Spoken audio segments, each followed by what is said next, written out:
Universidad Nacional de Chimborazo, de igual manera a los invitados especiales, a las personas externas, investigadores, docentes, aquellas personas que están interesadas en el ámbito de la investigación, desde todos los puntos de vista. Ha sido una semana realmente fructífera, tanto de conocimientos como debates, y en esta ocasión tenemos un nuevo encuentro donde enriqueceremos todo lo que hemos compartido durante esta semana ya con los académicos Magda Cejas y José Prato.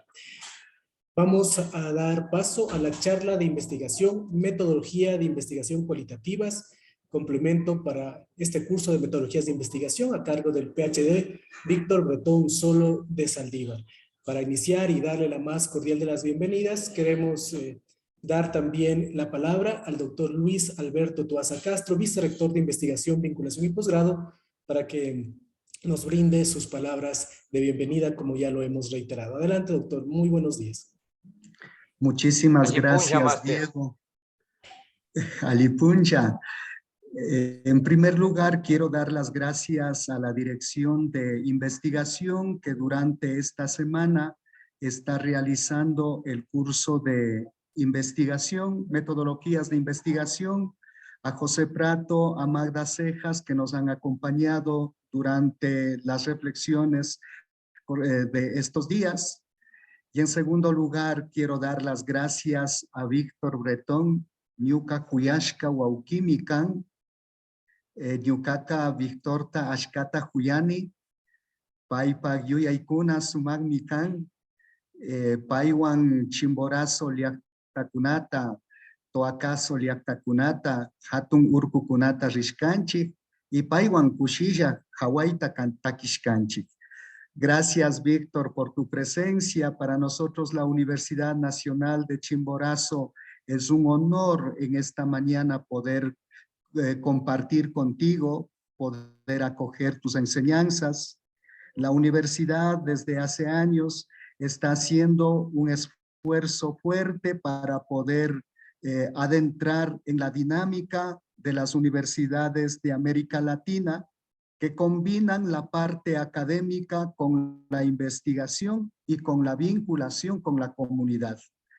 Pienso que el futuro docente universitario en América Latina y en el caso particular del Ecuador, ya no puede seguir siendo aquel docente que obtiene datos de los manuales, de las enciclopedias y a partir de ello desarrolla las clases con los estudiantes.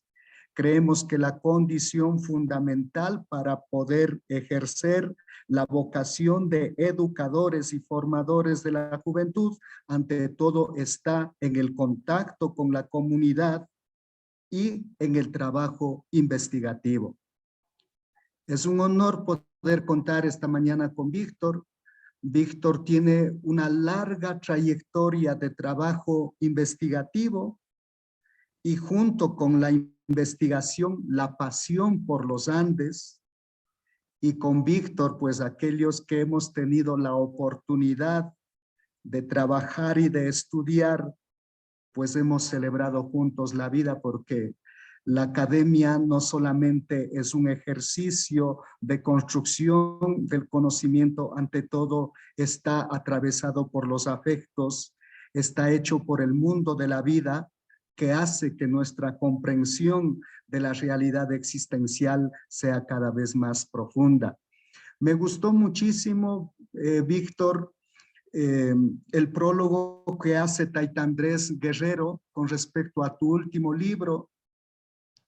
Y Andrés Guerrero señala que uno de los grandes logros de la trayectoria académica de Víctor es haber formado antropólogos nativos, investigadores nativos. Y me siento honrado personalmente, Víctor, ser parte de ese grupo de investigadores formados por ti. Y queremos escuchar esta mañana tu larga experiencia de trabajo en los Andes, porque esta experiencia que tú nos vas a compartir ahora nos va a enriquecer a nosotros y a muchos de los estudiantes que también se han unido esta mañana y que quieren dedicar su vida a la investigación y el trabajo con las comunidades, el trabajo por construir un mundo donde quepemos todos y todas. Muchas gracias, Víctor, por tu presencia y muchas gracias a todas y a todos por su tiempo y bienvenidos a nutrir de esta larga experiencia que Víctor esta mañana nos va a compartir con nosotros. Tukuy shungu antaita Víctor, yukaka ashkata yupaychani, alipa chashamunga, tukuy runa kunapa. Bueno, estoy cantando a Víctor porque es el canto que siempre cantamos cuando estamos por los Andes.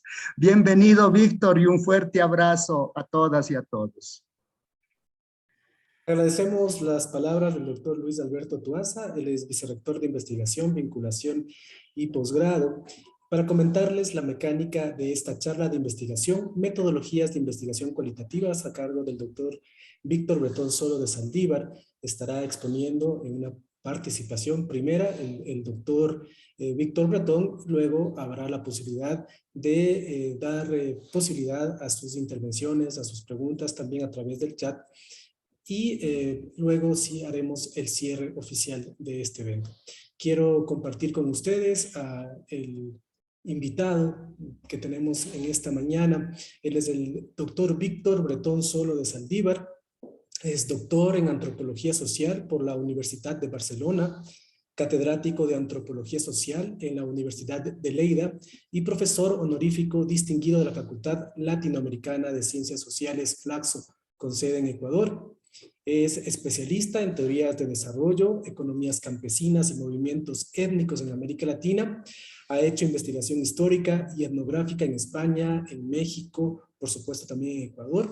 Es autor de varios libros, entre los que son más destacables podemos decir Capitalismo, Reforma Agraria y Organización Comunal en los Andes, una introducción al caso ecuatoriano de 1997, Tierra, Estado y Capitalismo del año 2000, Cooperación al Desarrollo y Demandas Étnicas en los Andes Ecuatorianos del año 2001, Capital Social y Etnodesarrollo en los Andes en el año 2005, Tu acaso en los Andes equinocciales hacia la reforma agraria de 2012, Indianidad evanescente en los Andes del Ecuador.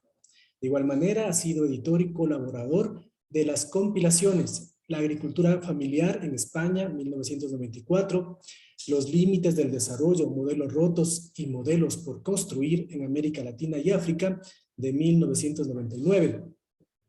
Estado, etnicidad y movimientos sociales en América Latina del año 2003, Ciudadanía y exclusión, Ecuador y España frente al espejo del año 2007, Saturno devora a sus hijos, miradas críticas sobre el desarrollo y sus promesas, data del año 2010, y Poderes y personas, pasado y presente de la Administración de Poblaciones en América Latina del año 2017. Además, es autor de numerosos artículos.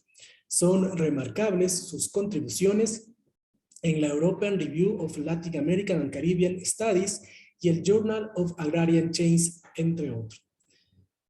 Tenemos el honor y el privilegio de presentar ante ustedes al doctor PhD Víctor Bretón Solo de Saldívar. Adelante, por favor.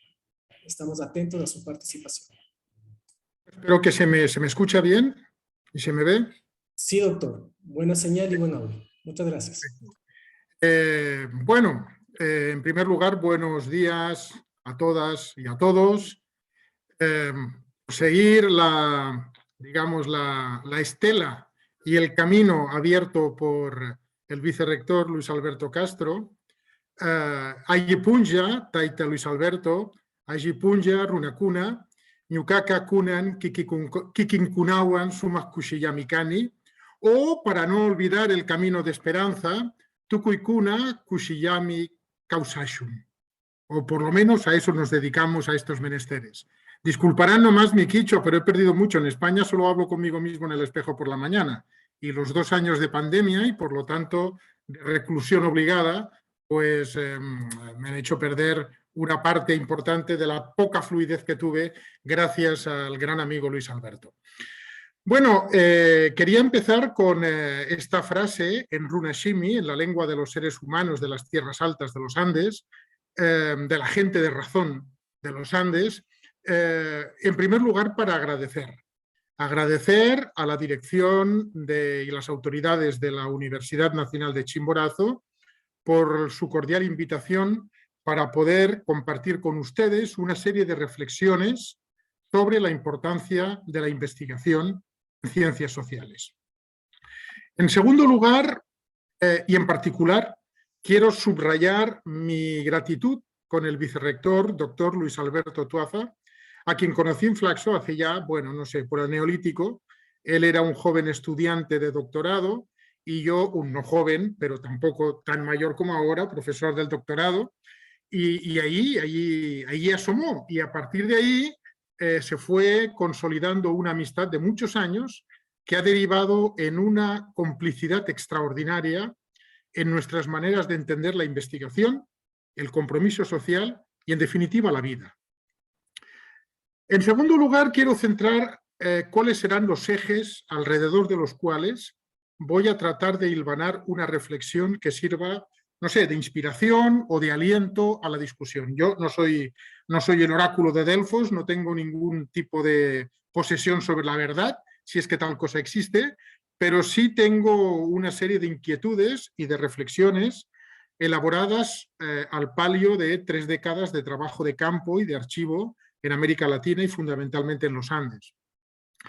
Debo señalar de entrada que, bueno, no el título, pero sí el espíritu. He cambiado el título de mi exposición, o más bien, he creído oportuno matizarlo para adecuarlo al contenido preciso de esta charla. Es decir, en realidad, más que de metodologías de investigación cualitativo, más bien voy a intentar, digamos, despejar una serie de inquietudes en torno a para qué estudiar los procesos sociales desde adentro y desde abajo. En definitiva, ¿por qué utilizamos metodologías cualitativas? Utilizamos metodologías cualitativas porque nos interesamos por las personas, porque desde mi perspectiva de científico social, yo soy antropólogo de formación, nos interpelamos por una explicación de los procesos sociales que ponga rostros humanos a esos procesos. Una perspectiva desde abajo y desde adentro. Nosotros estudiamos procesos globales, pero desde una perspectiva local, o mejor dicho, a una escala local, pero obviamente en reverberación con esos procesos globales. Entonces, un poco, ¿por qué hacemos eso? ¿Por qué nos hemos convertido en una especie de rara avis que se dedica a analizar los procesos desde abajo y desde adentro? He pensado, como les decía en mi intervención, y he optado por esta opción, pensando en los aprendices a científico social, es decir, pensando en las personas que están en la UNACH y que están interesadas en iniciarse en los vericuetos de la investigación sobre esos procesos sociales. Eso me parece a mí, y es una opinión personal, y luego lo podemos discutir, que implica trascender el ámbito restringido de una u otra disciplina concreta. Antropología, sociología, historia, economía agraria, etc. Pues yo parto del presupuesto de la arbitrariedad de las fronteras disciplinarias y de la indispensabilidad de que, en verdad, lo que tenemos delante son problemas a ser investigados y que, en función de la naturaleza de esos problemas, su abordaje debe realizarse siempre recurriendo a cuantas técnicas y metodologías sea menester, independientemente de su procedencia disciplinaria. A ver, yo me formé en la Universidad de Barcelona como antropólogo. Y la antropología es una disciplina científica. Y una disciplina, en sentido etimológico, implica lo que implica. Implica someterse a una regla, someterse a unos protocolos del conocimiento, someterse, eso, a una disciplina. Mi punto es que las disciplinas académicas se corresponden con departamentos universitarios, se corresponden con estructuras de poder, se corresponden con tradiciones. La antropología es la disciplina que en el occidente heredado del iluminismo se dedicó, se especializó en el estudio de los raros, de los que quedaban allende la civilización. En un momento se les llamó pueblos primitivos, en otro momento se les llamó tradicionales, en otro momento fueron indígenas, en otro momento fueron subalternos, depende de la mirada del investigador, ¿cierto? A lo que voy, esa disciplina, por la naturaleza particular de su objeto de estudio, desarrolló una serie de técnicas y de metodologías de abordaje del objeto de estudio. Particularmente importante en el caso de la antropología es la etnografía, la etnología y, por supuesto, el trabajo de campo de carácter cualitativo.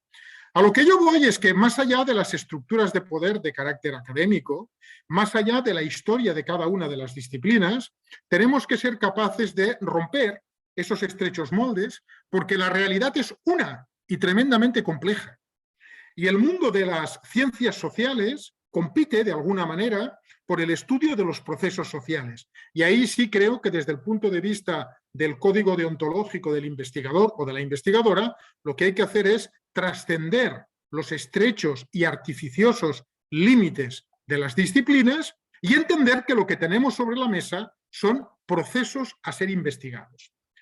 Quiero decir con esto que una cosa son las disciplinas, cada una de las cuales, insisto, con su historia, con sus metodologías características, y en este sentido, insisto, el trabajo etnográfico anclado en metodologías cualitativas sería un distintivo histórico del quehacer antropológico, pero otra cosa son los paradigmas teóricos, a partir de los cuales nos aproximamos al objeto problema de estudio.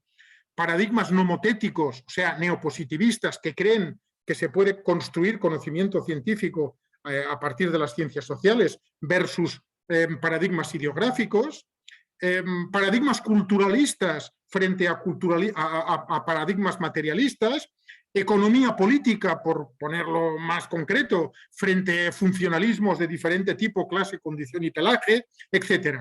Pero a lo que voy, una cosa es la disciplina, la antropología, la sociología, la historia, la economía. Otra cosa son los paradigmas teóricos, el materialismo histórico, el funcionalismo, la ecología cultural, el posmodernismo, si es que eso es un paradigma. Y de hecho no es entendible una disciplina sin paradigma y no es entendible un paradigma que no se vehicule a través de disciplinas. Es eso lo que voy, ¿no? Y en tercer lugar, otro asunto es la manera en que se establece el propio proceso de investigación stricto sensu. El cómo se afinan las herramientas conceptuales, el cómo se perfeccionan los paradigmas a través de su constante contraste con la realidad y la manera en que, particularmente desde la antropología, abordamos problemas globales a escala local. Esto es una cosa que les insisto mucho a mis estudiantes de posgrado, en España y en América Latina, en Brasil o en Ecuador. Les da lo mismo. A ver, los conceptos, los paradigmas, un paradigma no es más que una caja de herramientas. Una caja de herramientas conceptuales con las cuales nos enfrentamos ni más ni menos que al intento de develar un proceso social determinado. Y los conceptos, por lo tanto, son herramientas que están dentro de esa caja de herramientas. Antes de proceder al abordaje de una investigación, tenemos que afinar cuáles van a ser nuestras herramientas conceptuales. Y las tenemos que ir modificando en función de la naturaleza del objeto de estudio. Siempre traigo a colación una reflexión muy lúcida, como todas las de él, de aquel gran sociólogo que fue Pierre Bourdieu. Claro, Bourdieu es sociólogo, pero también es antropólogo, o sea, las fronteras son porosas entre las disciplinas, a veces son difíciles de distinguir, ¿no? Dónde acaba una y dónde empieza otra. Bourdieu planteaba, en relación a la relación entre el investigador y el objeto de estudio, lo siguiente. A ver, yo me voy a mi objeto de estudio, a mi investigación, a mi problema de investigación, con mi pregunta de investigación y con mi caja de herramientas conceptuales, con los conceptos. Mi código ético debe ser el siguiente. Si el concepto no calza con la realidad, lo que debo de hacer es modificar el concepto. O por último, botarlo a la basura y construir otro. Lo que nunca debo de hacer es deformar la realidad para que calce dentro del concepto. Esto es yo me defino como heredero de una tradición antropológica que fue la tradición marxista, Creo que el materialismo histórico ha aportado mucho a la historia del conocimiento, pero hay que reconocer que determinadas variantes del materialismo histórico, sobre todo el marxismo estructural, que se puso de moda en la década de los años 70, más que explicar la realidad, la deformaba. Hay un artículo maravilloso que justamente no por lo que explica, sino por lo que explica sobre lo que no debe hacerse, que es un texto de Maurice Godelier del año 1985, titulado El concepto de formación económico y social, el ejemplo de los incas, donde él utiliza los incas para explicar la viabilidad del concepto de formación económico y social, pero no utiliza el concepto de formación económico y social para explicar los incas. Eso es absurdo, es un juego intelectual de café para tomarnos unas copas y hacernos los chéveres, pero en realidad los conceptos son instrumentos que deben servir para explicar la realidad. Nunca la realidad debe ser distorsionada para dar coherencia al concepto. Con estos prolegómenos, yo les propongo esta tarde desarrollar brevemente, para dar espacio a la discusión, 3 ejes discursivos. A saber, 1, del sentido de dedicar tiempo, energía y vida a las ciencias sociales. ¿Para qué? Segundo, de la indispensabilidad de producir conocimiento desde los llamados sures, dentro de la geopolítica ficticia y al tiempo real marcada por el mundo del desarrollo. Y en tercer lugar, de las posibilidades potenciales que puede y debe ofrecer, en tanto pública, una institución como la Universidad Nacional de Chimborazo, como espacio de reflexión, como espacio de crítica, como espacio de propuestas y, en definitiva, del rol de esa institución como factoría del conocimiento. Dicho de otro modo, me gustaría desgranar algunas reflexiones de manera muy sui generis, no perfectamente estructuradas. Esto es, digamos, no es un paper que uno va a publicar, sobre el contenido que encierra la expresión ciencias sociales, porque yo soy un científico social, que es el ámbito en el que se desenvuelve mi trabajo y el de muchos de ustedes como investigadores y como apasionados por el mundo andino. Voy por la primera de esas reflexiones. Ciencias sociales. ¿Ciencias? ¿Y para qué? ¿Qué tenemos que decir quienes nos dedicamos a este extraño oficio, a quienes apuestan como aprendices a científico social? ¿Cómo seducirles? ¿Cómo, no me gusta la expresión porque parece que uno se haya vendido al neoliberalismo más vulgar, cómo vender el producto? ¿Cómo publicitar que se apunten en una maestría que tiene que ver con ciencias sociales?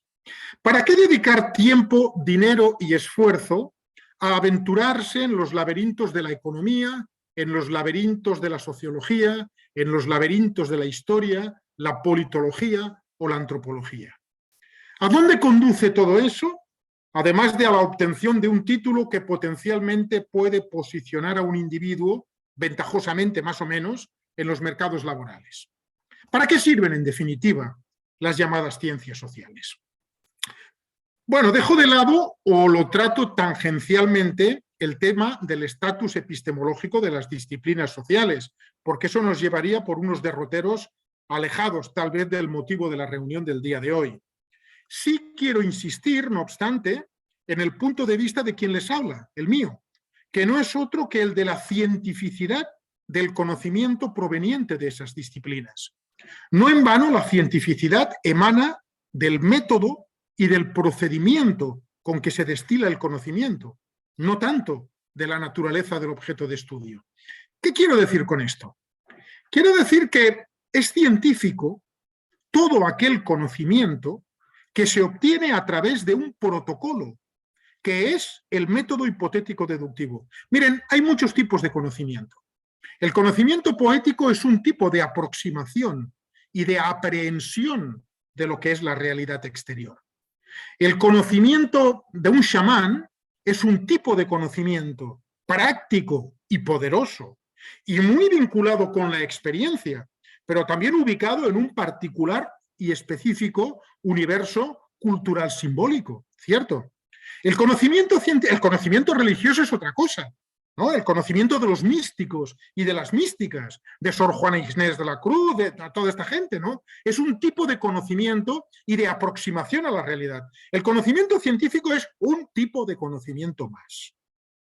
un tipo de conocimiento más, que tiene una serie de características. Característica 1, bueno, es de matriz occidental, bien, no todo lo occidental huele a azufre ni es demoníaco, hay cosas maravillosas que se inventaron en Occidente, ¿no? ¿Cierto?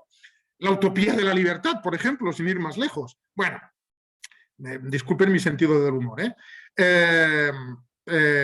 es un tipo de conocimiento de matriz occidental, se desarrolla en el pensamiento europeo a partir de, yo diría que de la Baja Edad Media, pero con una fuerza extraordinaria a partir del siglo XVI-XVII, pero sobre todo es un tipo de conocimiento, es una forma de explicar la realidad que se obtiene a partir de la aplicación de un método que es el método hipotético deductivo, que consiste en acercarnos a la realidad empírica, en plantear un problema, en inducir una hipótesis de trabajo explicativa, de volver a la realidad para intentar demostrar esa hipótesis, ¿de acuerdo?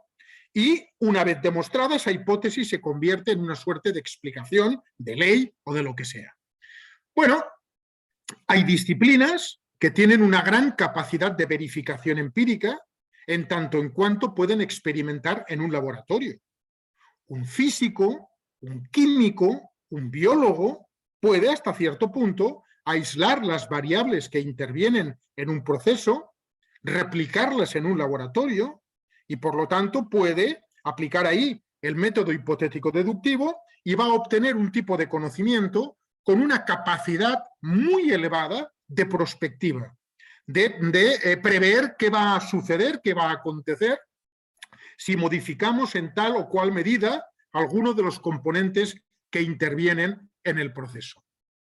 En el caso de las ciencias sociales, compañeras y compañeros, no hay laboratorio. Yo no puedo agarrar una pareja de cazadores y recolectores, meterlos en un laboratorio y esperar 1.000.000 de años a ver si se dio la revolución agraria, neolítica, la revolución urbana, la aparición del Estado y el no sé qué. Nuestro laboratorio es la sociedad. En el presente, para antropólogos, sociólogos, etcétera. En el pasado, para historiadores, etnohistoriadores, etcétera. Segundo, no podemos replicar en un laboratorio. Por lo tanto, no podemos aislar todas las variables que intervienen en un proceso histórico concreto y, en consecuencia, nuestras conclusiones son más modestas en términos de nuestra capacidad de prever el futuro. Fíjense ustedes que la ciencia social que piensa que es más científica de todos, que es la economía, porque puede formalizar sus principios en lenguaje matemático, tiene una extraordinaria incapacidad para poder prevenir incluso cuál va a ser el índice de precios al consumo de pasado mañana. Por una razón muy simple, porque no puede aislar todas las variables que entran en un proceso económico. Oiga, ¿un error de cálculo de un avión ruso bombardeando Ucrania es una variable económica? Pues mire, no, pero si se equivoca y dan una central nuclear, resulta que suben no sé qué, los tipos de interés del no sé qué, se hunde la bolsa de no sé cuántos, ¿no? Hubo una vez que el presidente de los Estados Unidos, en aquel tiempo Bush hijo, en Japón, en una rueda de prensa, en un alarde de funcionamiento de sus neuronas, confundió inflación con deflación y eso generó un pequeño caos en la bolsa de Tokio, se hundió el índice Nikkei, al día siguiente el de Nueva York no sé qué, que si Sao Paulo, es decir, una variable no económica, las neuronas que estaban prendidas en ese momento en el cerebro de George Bush hijo, se convirtió en un elemento que trastocó las perspectivas y prospectivas de los grandes economistas del Fondo Monetario y del Banco Mundial, sencillamente porque no pueden contemplar todas las variables que intervienen en un proceso social. Esa es la limitación de nuestras disciplinas. ¿Eso quiere decir que lo que hacemos no es científico? No.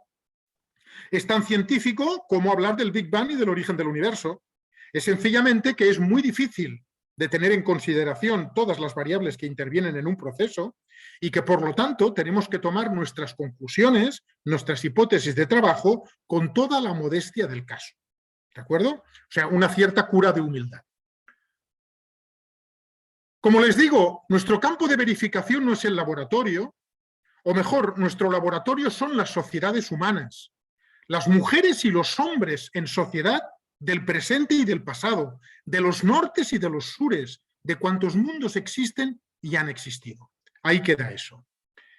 Ello conlleva, como les digo, una consecuencia que nunca hay que perder de vista, que es, insisto, nuestra capacidad de prospectiva limitada, en cierto sentido frágil, como resultado de la imposibilidad material de considerar todas y cada una de las variables que intervienen en los procesos que analizamos. Eso, desde luego, bajo ningún concepto cuestiona la cientificidad de nuestro conocimiento, en la medida en que, si ese es obtenido a partir de la aplicación del método hipotético deductivo, efectivamente sí estamos ante conocimiento científico. Estamos lejos, pues, de la máxima evolucionista del siglo XIX, heredera del iluminismo ilustrado, de que las ciencias sociales deben permitir, y cito a John Lubbock, quien en 1870 decía despejar las nieblas que separan el presente del porvenir. Pero no por ello debemos arrojar la toalla ni caer en el diletantismo posmoderno, en absoluto. Segundo punto. En el año 2011, y año y medio antes de fallecer, a sus 93 años de edad, el gran historiador marxista Eric Hobsbawm publicó su último libro. Bueno, su último libro no, porque ya han publicado dos más después de muertos. Este es como el Cid Campeador, que ganaba batallas muerto. Están recopilando textos que estaban por ahí de cualquier manera. Acaban de editar uno, por ejemplo, sobre América Latina, fascinante, titulado Viva la Revolución, que es un reading, un compendio de textos que ha hecho ese gran historiador británico que es Leslie Bethel. Y es, bueno, les digo, un texto de Eric Hobsbawm, no sé, 7 años después de su muerte. Pues digo, en 2011, año y medio antes de fallecer, a sus lúcidos 93 años de edad, el gran historiador Eric Hobsbawm publicó su último libro en vida, digámoslo así. Se trata de una dilatada reflexión sobre Marx y el marxismo, no una mera historia del marxismo, orientada a dilucidar cuál podrá ser la utilidad del pensamiento de Marx en el siglo XXI. Esto es muy interesante. Cito esta obra de Hobsbawm, no por el tema, sino por el título que le puso al libro, que sintetiza muy bien el sentido que él le daba a las ciencias sociales. El libro se titula ¿Cómo cambiar el mundo? Y lo dedica a una reflexión sobre qué aporta Marx y el marxismo. Ese es, a mi juicio, el meollo de la cuestión. Sustitúyase el marxismo por cualquier otro paradigma. Reflexiónese sobre Marx, sobre Adam Smith, sobre Max Weber, sobre Emil Durkheim, sobre Radcliffe Brown, sobre Marvin Harris o sobre quien sea. Piénsese el mundo desde los nortes o desde los sures. Esa frase, ¿cómo cambiar el mundo?, resume la concepción que yo quiero transmitirles aquí del sentido estratégico de las ciencias sociales. El conocimiento de los procesos sociales como insumo indispensable. Como insumo indispensable, ¿para qué? Para cimentar discursos contrahegemónicos, para imaginar otros mundos posibles, para construir proyectos emancipadores para las mujeres y los hombres en sociedad, para entrever quizás una luz al final del túnel que con frecuencia nos abruma y nos desanima. Oigan, miren, el Banco Mundial lo tiene muy claro. El Banco Mundial sabe de la capacidad transformadora o no de las ciencias sociales. Las ciencias sociales pueden servir para imaginar vías de cambio social, pero pueden servir también para consolidar y fortalecer el status quo. ¿Para qué creen que el Banco Mundial, que tiene, no sé, 20, 24 departamentos, contrata a lo mejor de las ciencias sociales? No piensen ustedes que solo hay economistas, no. Hay antropólogos de primera línea, sociólogos, economistas agrarios, politólogos, psicólogos sociales, geógrafos, gente además con una trayectoria académica brillante, que les dejan trabajar en libertad. Ahora bien, después de la reflexión académica, financiada y consolidada por el Banco Mundial toma sus decisiones políticas de qué tipo de paradigma apoya y financia y qué tipo de paradigma deja de lado. Es decir, mientras el establishment, mientras el poder, pero el poder de verdad, recurre a las ciencias sociales justamente para buscar vías, yo diría que en cierto sentido gatopardinas, eso de que todo tiene que cambiar para que nada cambie. Eso es en gran parte del desarrollo, o ha sido históricamente, como Luis Alberto Tuaza conoce muy bien. Mientras ellos y ellas van por esa vía, flaco servicio hacemos al cambio social, imaginando proyectos sociales presuntamente alternativos a partir de la iluminación de la luna, de habernos fumado algo, de una canción bonita sobre el Che Guevara o alguna cosa más. Es decir, yo creo que la única manera de construir un proyecto político verdaderamente contrahegemónico es a partir del conocimiento objetivo y objetivable de la realidad social. Y eso no se hace de la noche a la mañana. Miren ustedes, El Capital de Marx, que es uno de los libros más influyentes y más importantes para entender el modus operandi del capitalismo, y particularmente del capitalismo del siglo XIX, no cayó del cielo. Es evidente que Marx era un tipo brillante, intelectual, bla, bla, bla, pero eso viene como fruto o floreciendo a partir del humus que fueron dejando un montón de reformistas sociales, de pensadores que van desde Rousseau hasta todos los socialistas utópicos, ¿entienden? O sea, va por ahí la cosa. Y a partir de ahí un buen día puede fructificar una nueva manera de entender las relaciones entre hombres y mujeres, las relaciones entre grupos sociales, cuál es la dinámica de la historia, etcétera, y a partir de ahí se puede llegar a proponer algún tipo de alternativa contrahegemónica.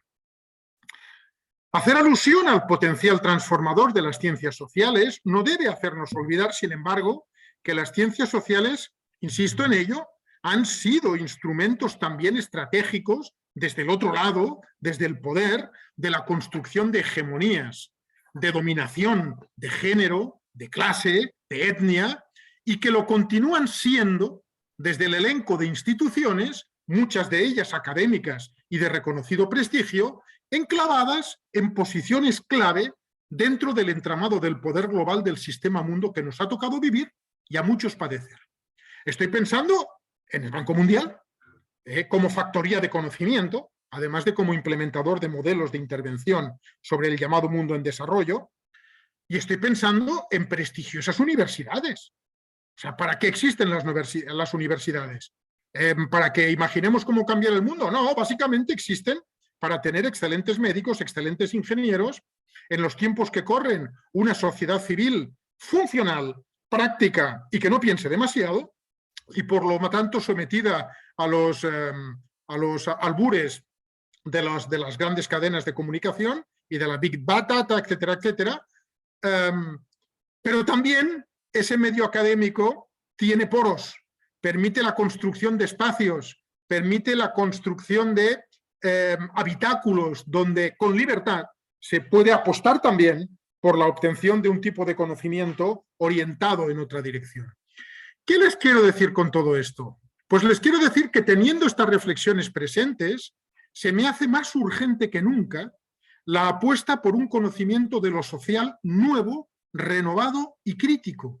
Crítico en el sentido estricto del término, de trascender los discursos oficialistas, falaces por definición, sean del signo que sean, porque emanan del poder, y crítico en el sentido de trascender los esencialismos de todo tipo, los estereotipos y, en fin, todas aquellas imágenes de la realidad que no por ser asumidas por la mayoría no dejan de ser espejos deformantes de esa realidad y por ello no conducentes a ningún tipo de gestión de lo público emancipadora ni socialmente justa.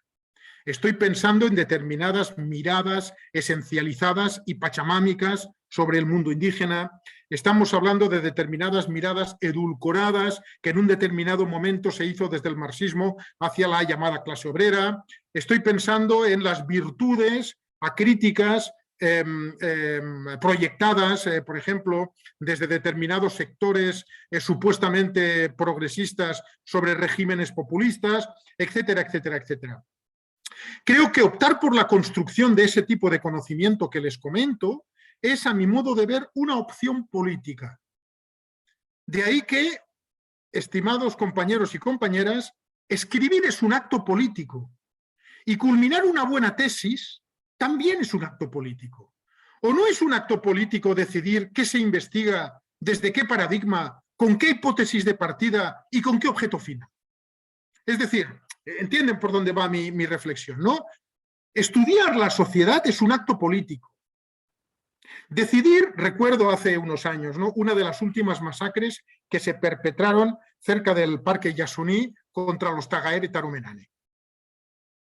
En aquel contexto, en el Ecuador se publica un libro magnífico, una etnografía muy bien hecha, titulada El mundo onírico de los Zápara. Yo la he leído de cabo a rabo, es magnífico. Pero nadie hizo una investigación sobre la masacre de los Tagaere Tarumenane, sobre el papel de los Guarani y la larga mano de las petroleras, las madereras, del gobierno de turno, etcétera, etcétera. ¿A dónde voy con eso? Voy a que cuando se fijan las prioridades de investigación desde un departamento metropolitano en París, en Washington DC, en Berlín o donde sea, las prioridades de investigación son unas. Pero cuando se fijan desde Quito, desde Ciudad de México, desde Río de Janeiro o desde Sao Paulo, las prioridades deberían de ser otras. En la elección de cuál es el tema a investigar, en la elección de cuál es la prioridad de la línea de investigación, hay un componente político. ¿Eso a dónde voy?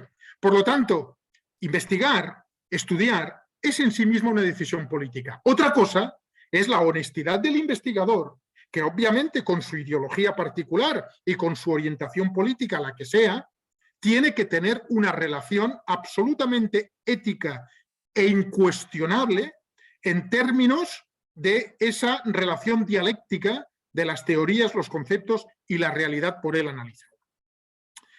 Y en tercer lugar, quería referirme desde la distancia, por supuesto, porque mi conocimiento es muy superficial y muy periférico, pero comparto con ustedes una característica, y es que yo también estoy en una universidad considerada periférica en el contexto europeo.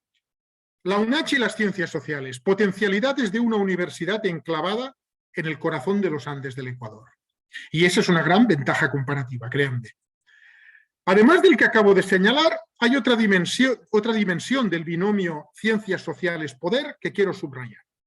Es la que apunta a que las ciencias sociales forman parte y están sometidas o incrustadas, como ustedes prefieran, en un régimen de jerarquías que reproduce, apuntala y retroalimenta el juego de hegemonías que operan a escala planetaria. Pareciera así que existe una especie de primera división en lo que a los debates académicos se refiere. Esa primera división la conforman las grandes instituciones académicas del norte, y particularmente las academias de raigambre anglosajona. Es allí donde, según las narrativas modélicas al uso, se dan las grandes discusiones teóricas, donde se elaboran conceptos y teorías que después serán convenientemente contrastadas en unos sures despojados, en cierto sentido, de su capacidad de producir categorías relevantes e innovadoras. ¿Dónde se teoriza? En los nortes. ¿Dónde se elaboran conceptos? En los nortes. ¿Con qué humus? ¿A partir de qué investigaciones? Pues muchas de investigaciones en los sures. Las academias de los sures, en tanto subalternizadas, deben importar todo ese arsenal conceptual y, permítanme la comparación, como en los mercados de ropa usada de los pueblos, adaptarlo a su manejo en unos escenarios reales, a menudo muy alejados de las realidades norteñas y de las torres de marfil donde se gestaron. Ese es un aspecto de la dependencia que a menudo suele quedar solapado e invisibilizado. La cosa va más allá cuando en todos y cada uno de los sures, y les recuerdo e insisto en ello que yo provengo de uno de los sures de Europa, se van imponiendo a modo de lluvia fina todo un conjunto de dispositivos de mención de la calidad que convierten en última instancia a los parámetros de las academias de los nortes en el único baremo sobre el que valorar el alcance de los saberes y la producción de las academias implícitamente consideradas como periféricas o subalternas. Oigan, estamos llegando al absurdo de qué es más importante.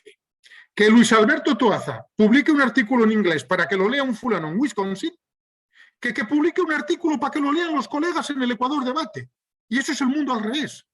Porque no está escrito en ninguna ley de la calidad del conocimiento científico que lo que se escribe en Ecuador en Ecuador debate, en América Latina, en el sur de Europa, no pueda tener o tenga la misma o mayor calidad de lo que se produce en inglés en los nortes globales.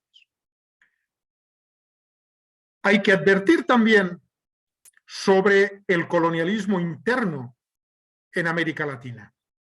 Vuelvo a encabalgar mi argumento a la reflexión anterior. Si escribir ciencias sociales desde una perspectiva crítica y honesta es un acto político, hacerlo desde los sures se constituye además en un acto profundamente contrahegemónico. Y para finalizar les quiero señalar o quiero hilvanar una reflexión a partir de mi experiencia como investigador de los Andes. Llevo ya muchos años investigando e impartiendo docencia. La docencia en la universidad tiene que retroalimentarse con la investigación. No tiene sentido repetir como papagayos lo que está en un manual. La docencia siempre tiene que retroalimentarse con la investigación. Llevo ya muchos años impartiendo docencia alrededor de esa cosa rara llamada desarrollo. Es mi campo de investigación y esa investigación retroalimenta la docencia y viceversa. Les comento esta circunstancia porque, visto en perspectiva histórica, tal vez la etapa de mayor originalidad y capacidad transformadora de las teorías del desarrollo fue aquella en la que los sures, particularmente América Latina, se pensaron a sí mismos desde los sures, en alianza y connivencia, desde luego, con destacados académicos de los nortes, aportando al conocimiento social ni más ni menos que las teorías de la dependencia y todos sus corolarios. La teoría del centro a la periferia, el intercambio desigual, la teoría cepalina, es decir, una parte muy importante del andamiaje teórico-conceptual que manejamos todavía hoy para entender la lógica del capitalismo avanzado, se descubrió y se formalizó en América Latina. Fue la época de Raúl Previs, de Celso Furtado, de Rodolfo Stavenhagen, de Guillermo Bonfil, de Fernando Enrique Cardoso, en fin, de todos los grandes dependentistas de esa época. Más allá de los logros y las falencias de ese tipo de aproximación al entendimiento del funcionamiento del mundo, que daría para otra sesión, lo que quiero subrayar es que en las últimas décadas, y de la mano del neoliberalismo, se ha producido, en mi opinión, un secuestro en toda regla de la capacidad crítica de las academias subalternizadas por el pensamiento hegemónico, y que en ese sentido una buena manera de contrarrestar eso es apostar por el fortalecimiento de enclaves académicos que en el sur y desde el sur demuestren su capacidad de generar conocimiento con mayúsculas, veraz y homologable con el de cualquier institución de los nortes. Apostar por la diversidad lingüística en el universo de los intercambios científicos. Apostar por la investigación comprometida con la realidad social. Apostar por la originalidad en el manejo, recreación y creación de conceptos y teorías. Apostar por una interpretación de los sures desde los sures y también, ¿por qué no?, de los nortes desde los sures. O en suma, eso es un acto de afirmación genuinamente político, genuinamente innovador y genuinamente necesario. Esa creo que es nuestra principal contribución potencial a la pregunta planteada por Hobsbawm: ¿cómo cambiar el mundo? Termino mis reflexiones señalando las potencialidades que encierra una institución como la UNACH desde el punto de vista de la producción de ese conocimiento científico de los procesos sociales de calidad, homologable al de cualquier otro centro académico y con capacidad de poner su granito de arena en el proceso, lento proceso, de articular discursos y prácticas, o prácticas discursivas, si se prefiere, de carácter contrahegemónico. Aquí se encuentra, y lo tienen ahí, un campo abonado para el trabajo intelectual, para la reflexión y la discusión en libertad. Se encuentra un foro privilegiado donde poder aprender cosas que no se enseñan en los nortes, acercamientos a las realidades multiformes de la región desde abajo y desde adentro. Pero no hay que olvidar nunca, por encima de todo, que esa aventura del conocimiento, ese acto político que es el aprender enseñando y enseñar aprendiendo y aportar herramientas de transformación, no es tal si no es vivido con amor y con pasión. La pasión es, en suma, el arjé, que dirían los presocráticos, el elán vital de nuestro quehacer como académicos. Muchas gracias, Yupa y Chani, y espero que podamos tener ahora una charla sin el rigor de los formalismos académicos que imponen estos rituales.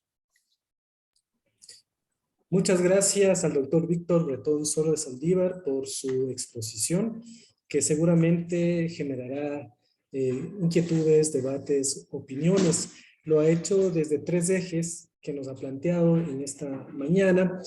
El primero, ¿cuál es el sentido de generar tiempo y esfuerzo en investigar en las ciencias sociales? Un segundo eje, esta indispensabilidad del conocimiento desde los sures.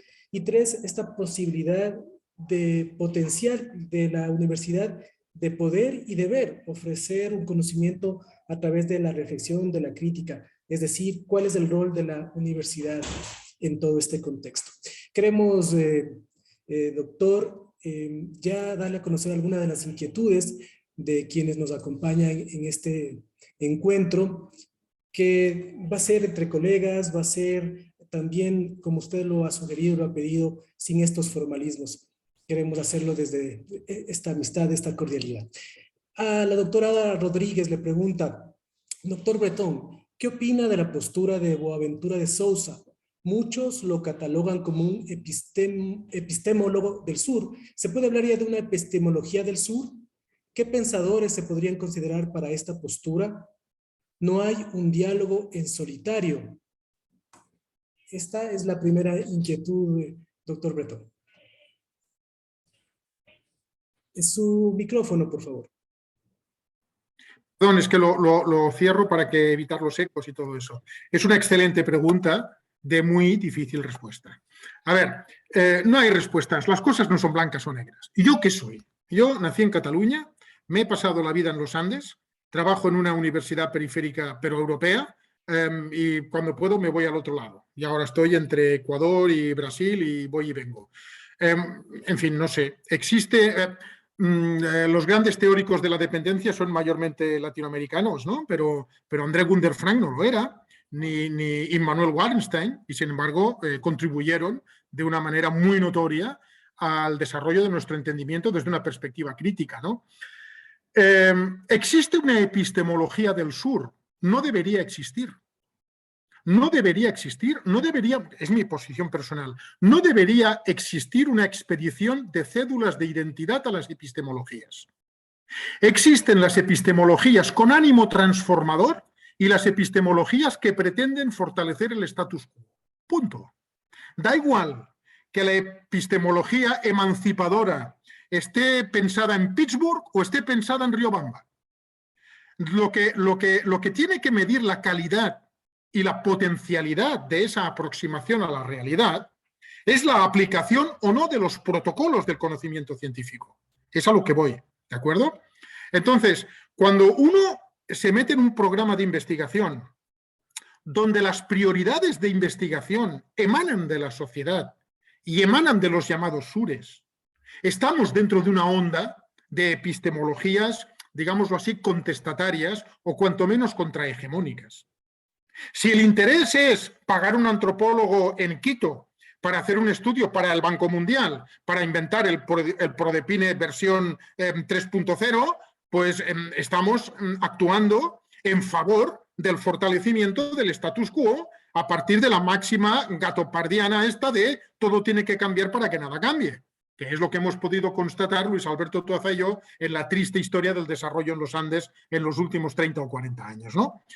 Sin menoscabo de que puedan haber habido proyectos exitosos. Entonces, no creo que las epistemologías tengan que tener nacionalidad, ni adscripción geográfica. Tienen que tener orientación política, que es diferente. ¿Qué pienso de Boaventura da Sousa? Que escribe muy bien, que es una persona muy honesta, pero que estaría muy bien que se dedicara a hacer trabajo de campo y se pase un día por las comunidades de Guamote, por ejemplo, o por donde sea. Quiero decir, hay un riesgo también, que es el buenismo intelectual. Es el producir una serie de imágenes sobre los sectores subalternos y explotados, digámoslo así, estereotipadas, edulcoradas, esencializadas. Hay una cuestión que es muy importante, hay un mal que recorre las ciencias sociales, que es un mal de los más perversos, porque está cargado de buenas intenciones, y como dice el dicho, el camino al infierno puede estar empedrado de buenas intenciones, que es el esencialismo. Es esta imagen que circula por ahí, de que las comunidades indígenas son todas perfectas, son democracias asamblearias, todo el mundo es bueno. Una cosa es que la justicia histórica esté de un lado, y otra cosa es que las sociedades humanas y los sectores subalternos pues también son sociedades caracterizadas por juegos de poder, por subalternidades, por colonialismos internos, por dominaciones de género, dominaciones, en fin, muchas cosas que ustedes saben, ¿no? Entonces, volviendo al asunto, yo estoy en contra de la clasificación de epistemologías del sur frente a epistemologías del norte, porque entonces yo soy inclasificable, yo y otros muchos. Y en segundo lugar, creo que sí hay claramente que clasificar o que distinguir entre epistemologías o aproximaciones con voluntad transformadora y aproximaciones con voluntad de fortalecimientos del status quo. Y dentro de las aproximaciones con voluntad transformadora, yo distinguiría los esencialistas pachamámicos y demás, que están muy bien para hacer ensayos, para hacer una película o para hacer una poesía. Y otra cosa son las ciencias sociales de veras, que responden a los protocolos del sesudo método hipotético deductivo. No sé si he contestado, me parece una pregunta excelente, fundamental, para la cual tampoco creo que haya respuestas taxativas, ¿no? Pero un poco es la impresión que yo tengo. Hay un autor, usted ha mencionado a Boaventura de Sousa, hay un autor que estuvo muy de moda en América Latina, que es Arturo Escobar, obviamente. Pero fíjense ustedes, oye, sin menoscabo, pobre hombre, Arturo Escobar es una gran persona, ¿eh? Pero es un tipo que trabaja en Carolina del Norte y que escribe en inglés. Y es un autor colombiano que escribe en inglés y nosotros le leemos o en inglés o traducido, ¿de acuerdo? Tiene un libro maravilloso que es Encountering Development, que es su tesis, que es del año 95, que se tradujo en Santa Fe de Bogotá como La invención del tercer mundo, que es un libro maravilloso. Es un estudio de cómo el Banco Mundial se inventó que Colombia es un país subdesarrollado.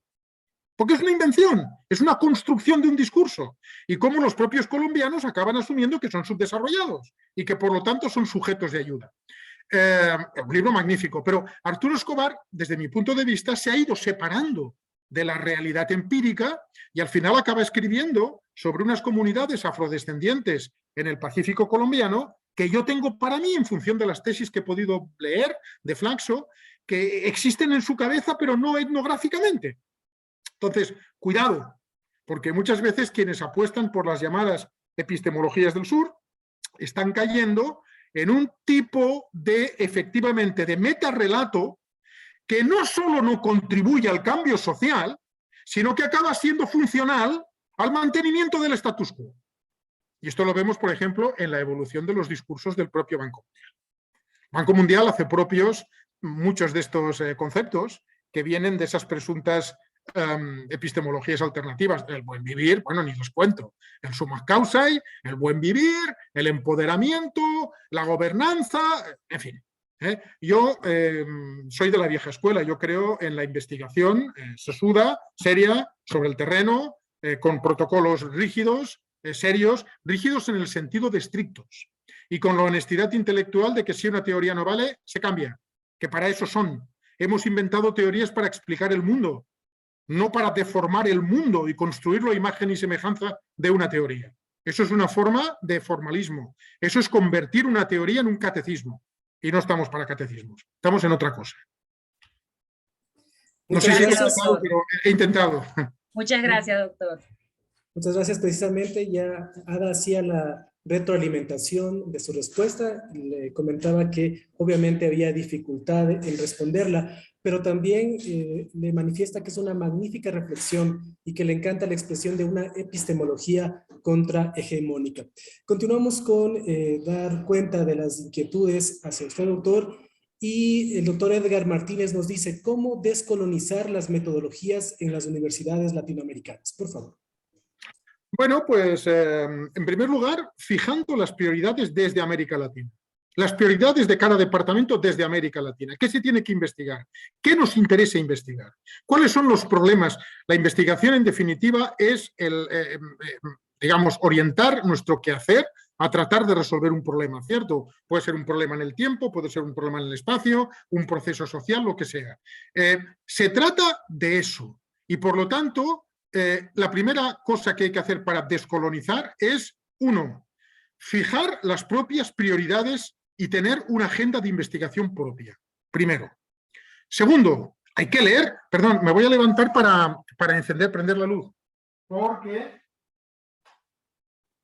aquí está empezando a anochecer. Piensen que estoy 7 horas por delante de ustedes. Segundo, ¿por qué tenemos que importar de una manera crítica los criterios de calidad de las academias del norte?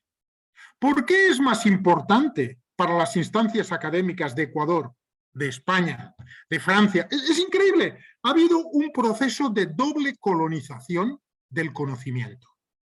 Por un lado, las ciencias de la naturaleza han impuesto sus protocolos a las ciencias sociales. Un paper, un artículo, es fundamental en ciencias médicas básicas, es fundamental en biología, es fundamental en física cuántica, pero en nuestras disciplinas sociales las monografías son importantes. Las etnografías son monografías. En el trabajo de los historiadores, en el trabajo de antropólogos, sociólogos. ¿De acuerdo? Entonces, eso no le quita cientificidad al asunto, pero eso hace que estemos valorando con criterios propios de ciencias fácticas que pueden experimentar y que tienen laboratorios, unas disciplinas cuya naturaleza del objeto de estudio hace que el modus operandi y el producto final sea distinto. Hay una primera colonización. Y hay una segunda colonización, que es de la academia anglo sobre todas las demás. Todas las demás lenguas son subalternas. No hay el quichua y el español, que tiene 550 millones de hablantes, y el francés, ¿de acuerdo? Entonces, ¿por qué replicar en América Latina los criterios de evaluación de la calidad que se aplican en Estados Unidos, el Reino Unido y ya por extensión todo el espacio europeo? Teniendo en cuenta, además, que los índices de calidad, los JCRs y todo esto, los establecen de hecho, un mercado de producción y de gestión del conocimiento que es oligopólico. Son unas pocas empresas privadas que fijan los criterios a partir de los cuales se considera que una revista es Scopus, JCR o lo que sea. Y por lo tanto, unos particulares oligopólicos están dictando las normas que rigen la evaluación de la calidad de la producción científica de instituciones públicas en el mundo. Bueno, yo estoy por la biodiversidad en la utilización de las lenguas en el intercambio científico. Nosotros tenemos que leer en inglés, solo faltaría, pero también ellos tienen que leer español y ojalá supiéramos leer alemán, que quieren que les diga.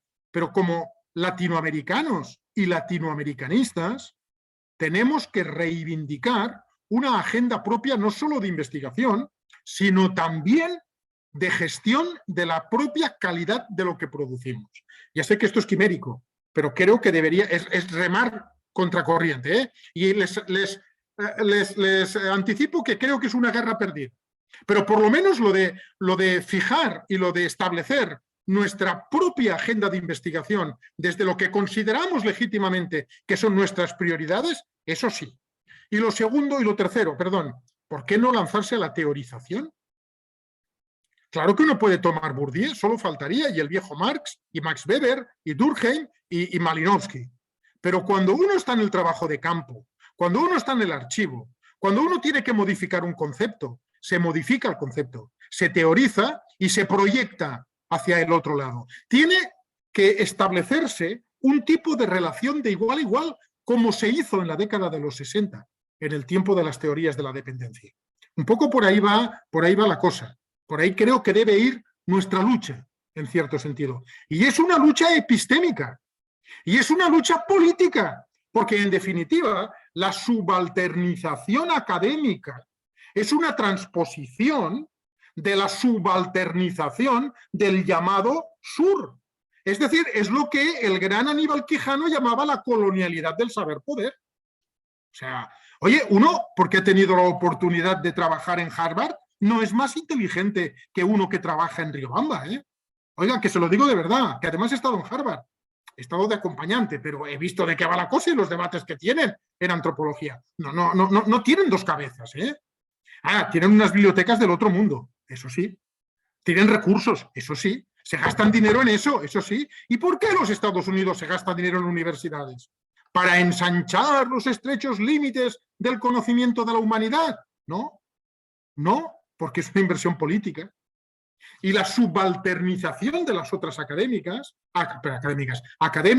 tiene que ver con el orden global, tiene que ver con este sistema que genera inequidades. Entonces, en cierto sentido, la lucha por la emancipación también es una lucha epistémica, pero no para crear otro método hipotético deductivo, no para decir no al conocimiento científico. Yo me dedico a la ayahuasca, está bien, es otra forma de conocimiento, pero no hay que renunciar al conocimiento científico. Hay que utilizar el conocimiento científico con una orientación diferente, que es otra cosa. El Banco Mundial y Harvard lo hacen para consolidar, mantener y extender el status quo. Nosotros lo tenemos que hacer para transformar el status quo. Y la mejor manera es apostarle al conocimiento, si no estamos perdidos.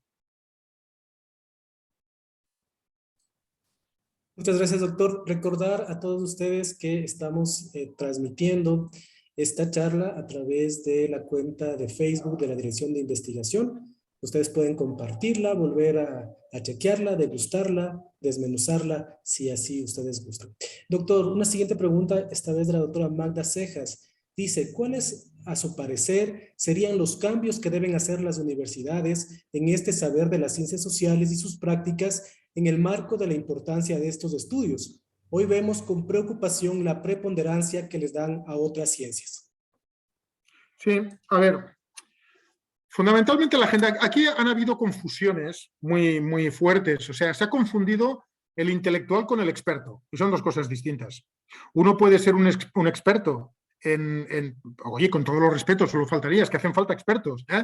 Uno puede ser un experto en gestión del agua, uno puede ser un experto en ¿cómo se llama esto? En ordenación territorial, uno puede ser un experto cirujano, ¿de acuerdo? Y otra cosa es gestionar la salud pública de un país. Y otra cosa es plantear la agenda de investigación. Entonces, lo que les decía antes, en primer lugar, hay que tener una agenda de investigación propia y hay que reivindicar la importancia del papel de las ciencias sociales en dos sentidos. Uno, para construir pensamiento contrahegemónico y otra cosa, para construir ciudadanos de verdad. Hay una cosa muy interesante que tiene que ver con lo que el neoliberalismo significó desde el punto de vista de tratar de desprestigiar las ciencias sociales, armando un mantra que se ha repetido sin cesar de que son disciplinas que no sirven para nada y que en consecuencia no tiene sentido apostar a eso. Es mejor cerrar las facultades, quitar la filosofía de los chicos de la secundaria, en fin, ¿no? Aquí tenemos que tener buenos médicos, tenemos que tener buenos ingenieros, tenemos que tener buenos economistas. Como si estos personajes técnicos no tuvieran ideología. Con eso vas a construir un tipo de sociedad civil, incluso en los países que presumen tener estado del bienestar, con una absoluta incapacidad crítica frente a las narrativas modélicas del poder. Oigan, ahí tienen los populismos que están proliferando por el mundo. ¿Cómo es posible que un país, digámoslo así, complejo, intachablemente democrático como el Reino Unido, tenga un primer ministro como el que tiene? ¿Cómo es posible que un loco como Donald Trump salga de la presidencia con 70 millones de votos? ¿Cómo es posible el gobierno de Orbán? ¿Cómo es posible? ¿Cómo así? ¿Cómo es posible incluso el discurso de Putin en este momento? ¿Pero qué es esto?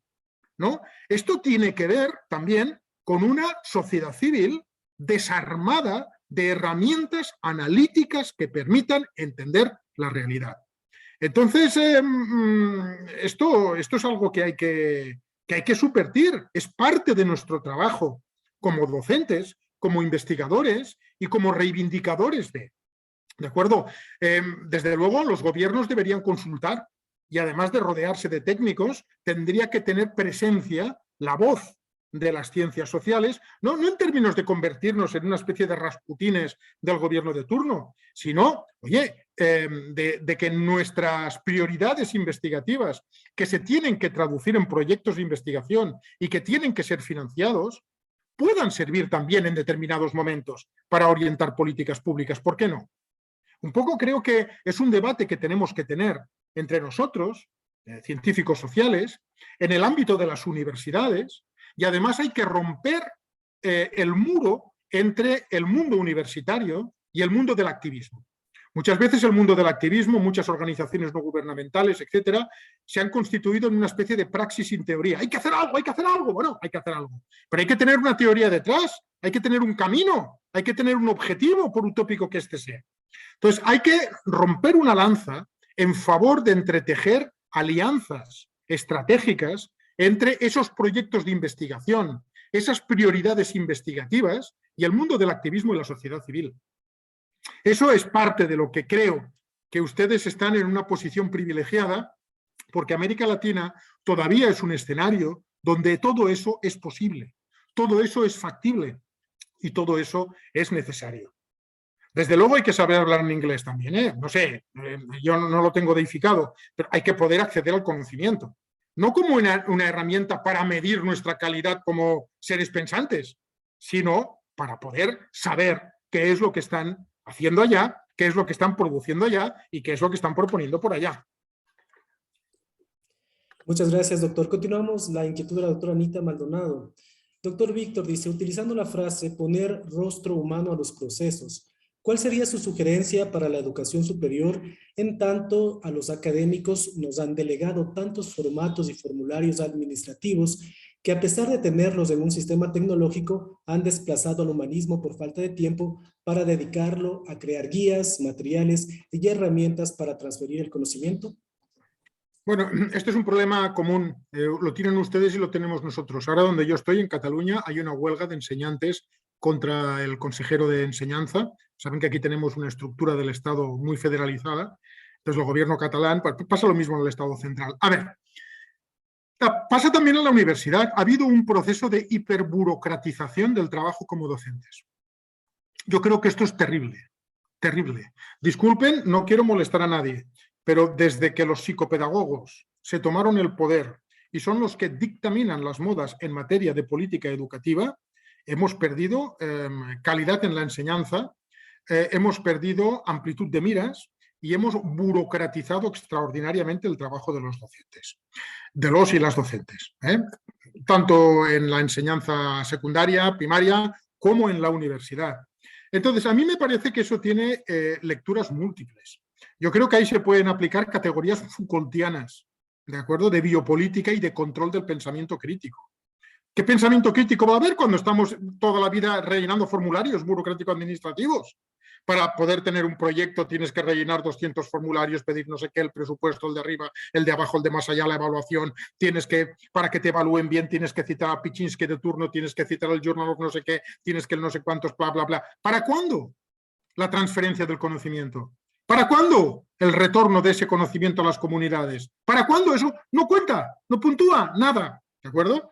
Y yo creo que todo eso ha generado un demérito, una devaluación de los contenidos de la enseñanza, una devaluación incluso del papel del docente, que es considerado como una especie de burócrata y no como una persona transmisora de conocimiento y de saberes.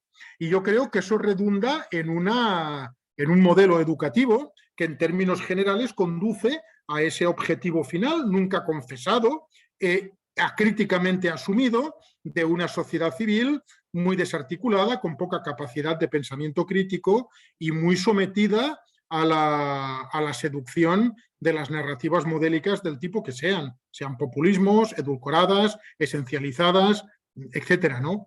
Es una muy buena pregunta y es un debate que hay que tener dentro del propio magisterio, dentro de las universidades, cómo planteamos la docencia, cómo hay que, digamos, hacer la lucha. O sea, la lucha no me estoy refiriendo a la huelga y la vallarcada, no. O sea, cómo nos enfrentamos a estos dispositivos y cómo pensamos en un tipo de enseñanza más humana, que efectivamente que no pierda el rostro y la mirada de las personas y las condiciones sociales y culturales donde se desenvuelve el trabajo.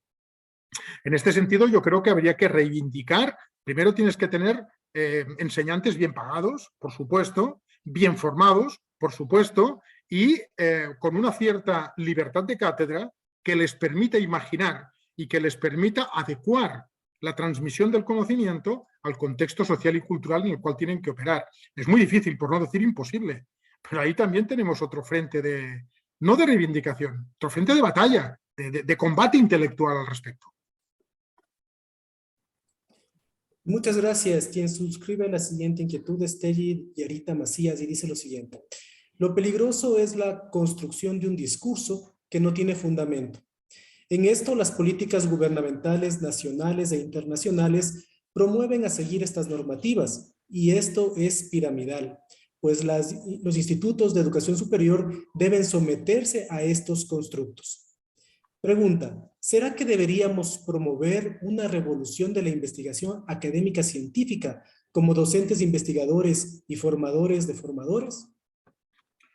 Buena pregunta también, de difícil respuesta. Tal vez. ¿Cómo se hace eso? Difícil. A ver, estamos, ustedes y yo y todo el mundo, estamos dentro de un engranaje global de corte hegemónico, hablando del conocimiento y particularmente de las ciencias sociales, ¿no? Entonces, todos tenemos, los que nos dedicamos a esto, la sana costumbre de desayunar, almorzar y merendar cada día. Todo el mundo tiene, digamos, el derecho de buscarse el pan de sus hijos, etcétera. Tenemos un trabajo, mejor o peor remunerado, pero bueno, ahí estamos. En muchos sentidos somos privilegiados, pero nos encontramos con esto. Efectivamente, discursos sin fundamento. El último gran metadiscurso de cuando ya estaba en Ecuador, hace 2 años que no estoy, toda la cosa del buen vivir y los planes del desarrollo para el buen vivir. Cuando uno analiza a fondo ese famoso desarrollo del buen vivir, el desarrollismo de siempre, pero con el nombre este del summa causa, que por cierto nunca fue etnografiado por nadie. Bueno, ¿qué podemos hacer frente a eso? Pues yo creo que varias cosas. Una que es muy importante es buscar las rendijas, buscar las brechas. El discurso puede ser monolítico, pero deja espacio a la brecha. Hay que colarse por ahí. Tenemos que publicar en revistas indexadas para que nos reconozcan y para poder consolidar la financiación del departamento de la UNACH, que estemos consideradas en la categoría A, no sé qué y Z. Se hace. Sí, se hace. Pero también se publica en Ecuador Debate. Y también sacamos una revista, ignoro, supongo que la tienen, en la UNACH y nos peleamos porque sea una revista de calidad. Y el compañero Luis Alberto Tuaza publica un artículo en inglés en el Journal of Agrarian Change y luego publica 2, uno en Riobamba y otro en el Ecuador Debate, sobre la incidencia de la COVID en las comunidades indígenas. Claro que sí. Eso es una forma de resistencia. Eso es lo que el James Scott hubiera dicho, las armas de los débiles. Claro, vamos a demostrarles a estos que nosotros también producimos con calidad, pero vamos a producir para nuestra gente, que nuestros insumos, aparte de contribuir al conocimiento de la sociedad global y de que el andinista de Wisconsin me lea, además que, yo qué sé, el del cabildo de no sé qué o el fulano del ICANN pueda hacerlo. Entonces, les puede parecer modesto, pero es que yo creo que muchas modestias acumuladas pueden precipitar un cambio en el medio y largo plazo. Entonces, hay que aprovechar eso. Y luego hay que pelear al interior de la universidad y al interior del sistema por cambiar los parámetros o por hacerlos compatibles con otros. ¿De acuerdo? Está bien, uno que publica en el Journal of Agrarian Change, pues oye, le ponemos 10 puntos, está bien. Pero uno que publica en la revista de la UNACH, si es una revista que ha sido valorada, eso que del relatores ciegos, pares ciegos o como se llame y no sé qué, oye, en fin, puede tener la misma calificación. Luego hay que buscar cuáles son los mecanismos para difundir lo que hacemos. Hay que buscar proyección en nuestras publicaciones, hay que buscar difusión, hay que utilizar el Internet, en fin, todas esas cosas, ¿no? Estamos en una posición subordinada. Y desde la subordinación tenemos que buscar todas las rendijas, todas las brechas, todas las porosidades, que el sistema tiene mucho, que permite este trabajo de hormiga, pero este trabajo de resistencia y de resiliencia. Al menos es mi práctica cotidiana. Miren, mi objetivo, si puedo conseguir cada año que 10 estudiantes, no más, vean el mundo con otros ojos, no los míos, para nada, yo no quiero clones, con otros ojos, que sepan leer la prensa con otra mirada, que sepan escuchar el noticiero con otros oídos, ya me doy por satisfecho. Entonces, bueno, un poco es la reivindicación de lo propio en este sentido, creernos que estamos efectivamente tratando de temas de interés global, aunque lo estemos analizando a escala local, ¿de acuerdo? Porque no vivimos en Marte, estamos ahí, y dar la proyección que amerita todo esto. Yo, en este sentido, desde la subalternidad, creo que tenemos que hacer un canto a la esperanza y a las posibilidades que ahora sí el sistema nos brinda desde el momento en que estamos teniendo este intercambio y de que ustedes están ahí y que existe una estructura burocrático-administrativa que se llama UNECH que puede brindar estos espacios. Intento ser posibilista. Muchas gracias, doctor. Continuamos con el reporte de los comentarios y las preguntas. La doctora Cejas dice muy acertada su opinión respecto a los documentos monográficos en el área de ciencias sociales. El doctor Jorge Fernández saluda, felicita su exposición y tiene dos consultas puntuales. ¿En qué campo? Pues dice que en algunas carreras de las facultades de educación en las universidades ecuatorianas se insiste en que las investigaciones en pregrado o posgrado para efectos de graduación deben centrarse en el enfoque cuantitativo. Las consultas son: ¿cuál es la importancia de la investigación cualitativa en educación? ¿Y cuál es el enfoque de la investigación cualitativa desde su paradigma científico-naturalista? A ver, digamos, las técnicas cualitativas permiten captar, constatar determinados fenómenos y las cuantitativas otros. O sea, no son metodologías antitéticas, son complementarias, obvio, ¿de acuerdo?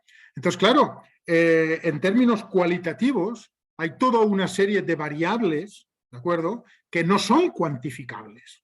No son cuantificables. Y mira, el ejemplo paradigmático es el de la ciencia económica. La economía neoclásica es cuantitativista, está bien que lo sea. Utilizan una serie de variables que se pueden medir, ¿cierto? Muy bien. Entonces, cuando, por ejemplo, los de una gran empresa eléctrica llegan a un determinado contexto campesino indígena, estoy pensando en Chile, y dicen, bueno, nosotros tenemos que hacer aquí una represa para hacer una central hidroeléctrica.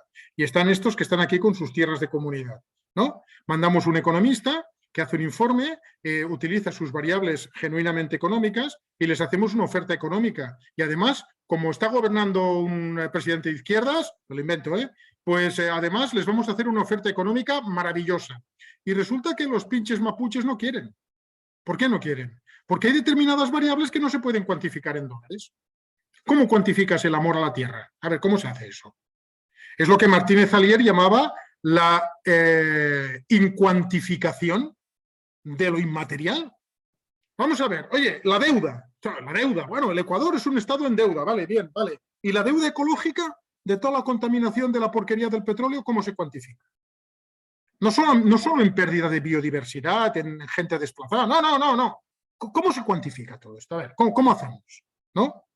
Y él habla del paradigma, hay unos que hablan de la ciencia postnormal y no sé qué, no sé cuántos. A ver, la única manera de aproximarnos a este tipo de variables es a través de un trabajo cualitativo.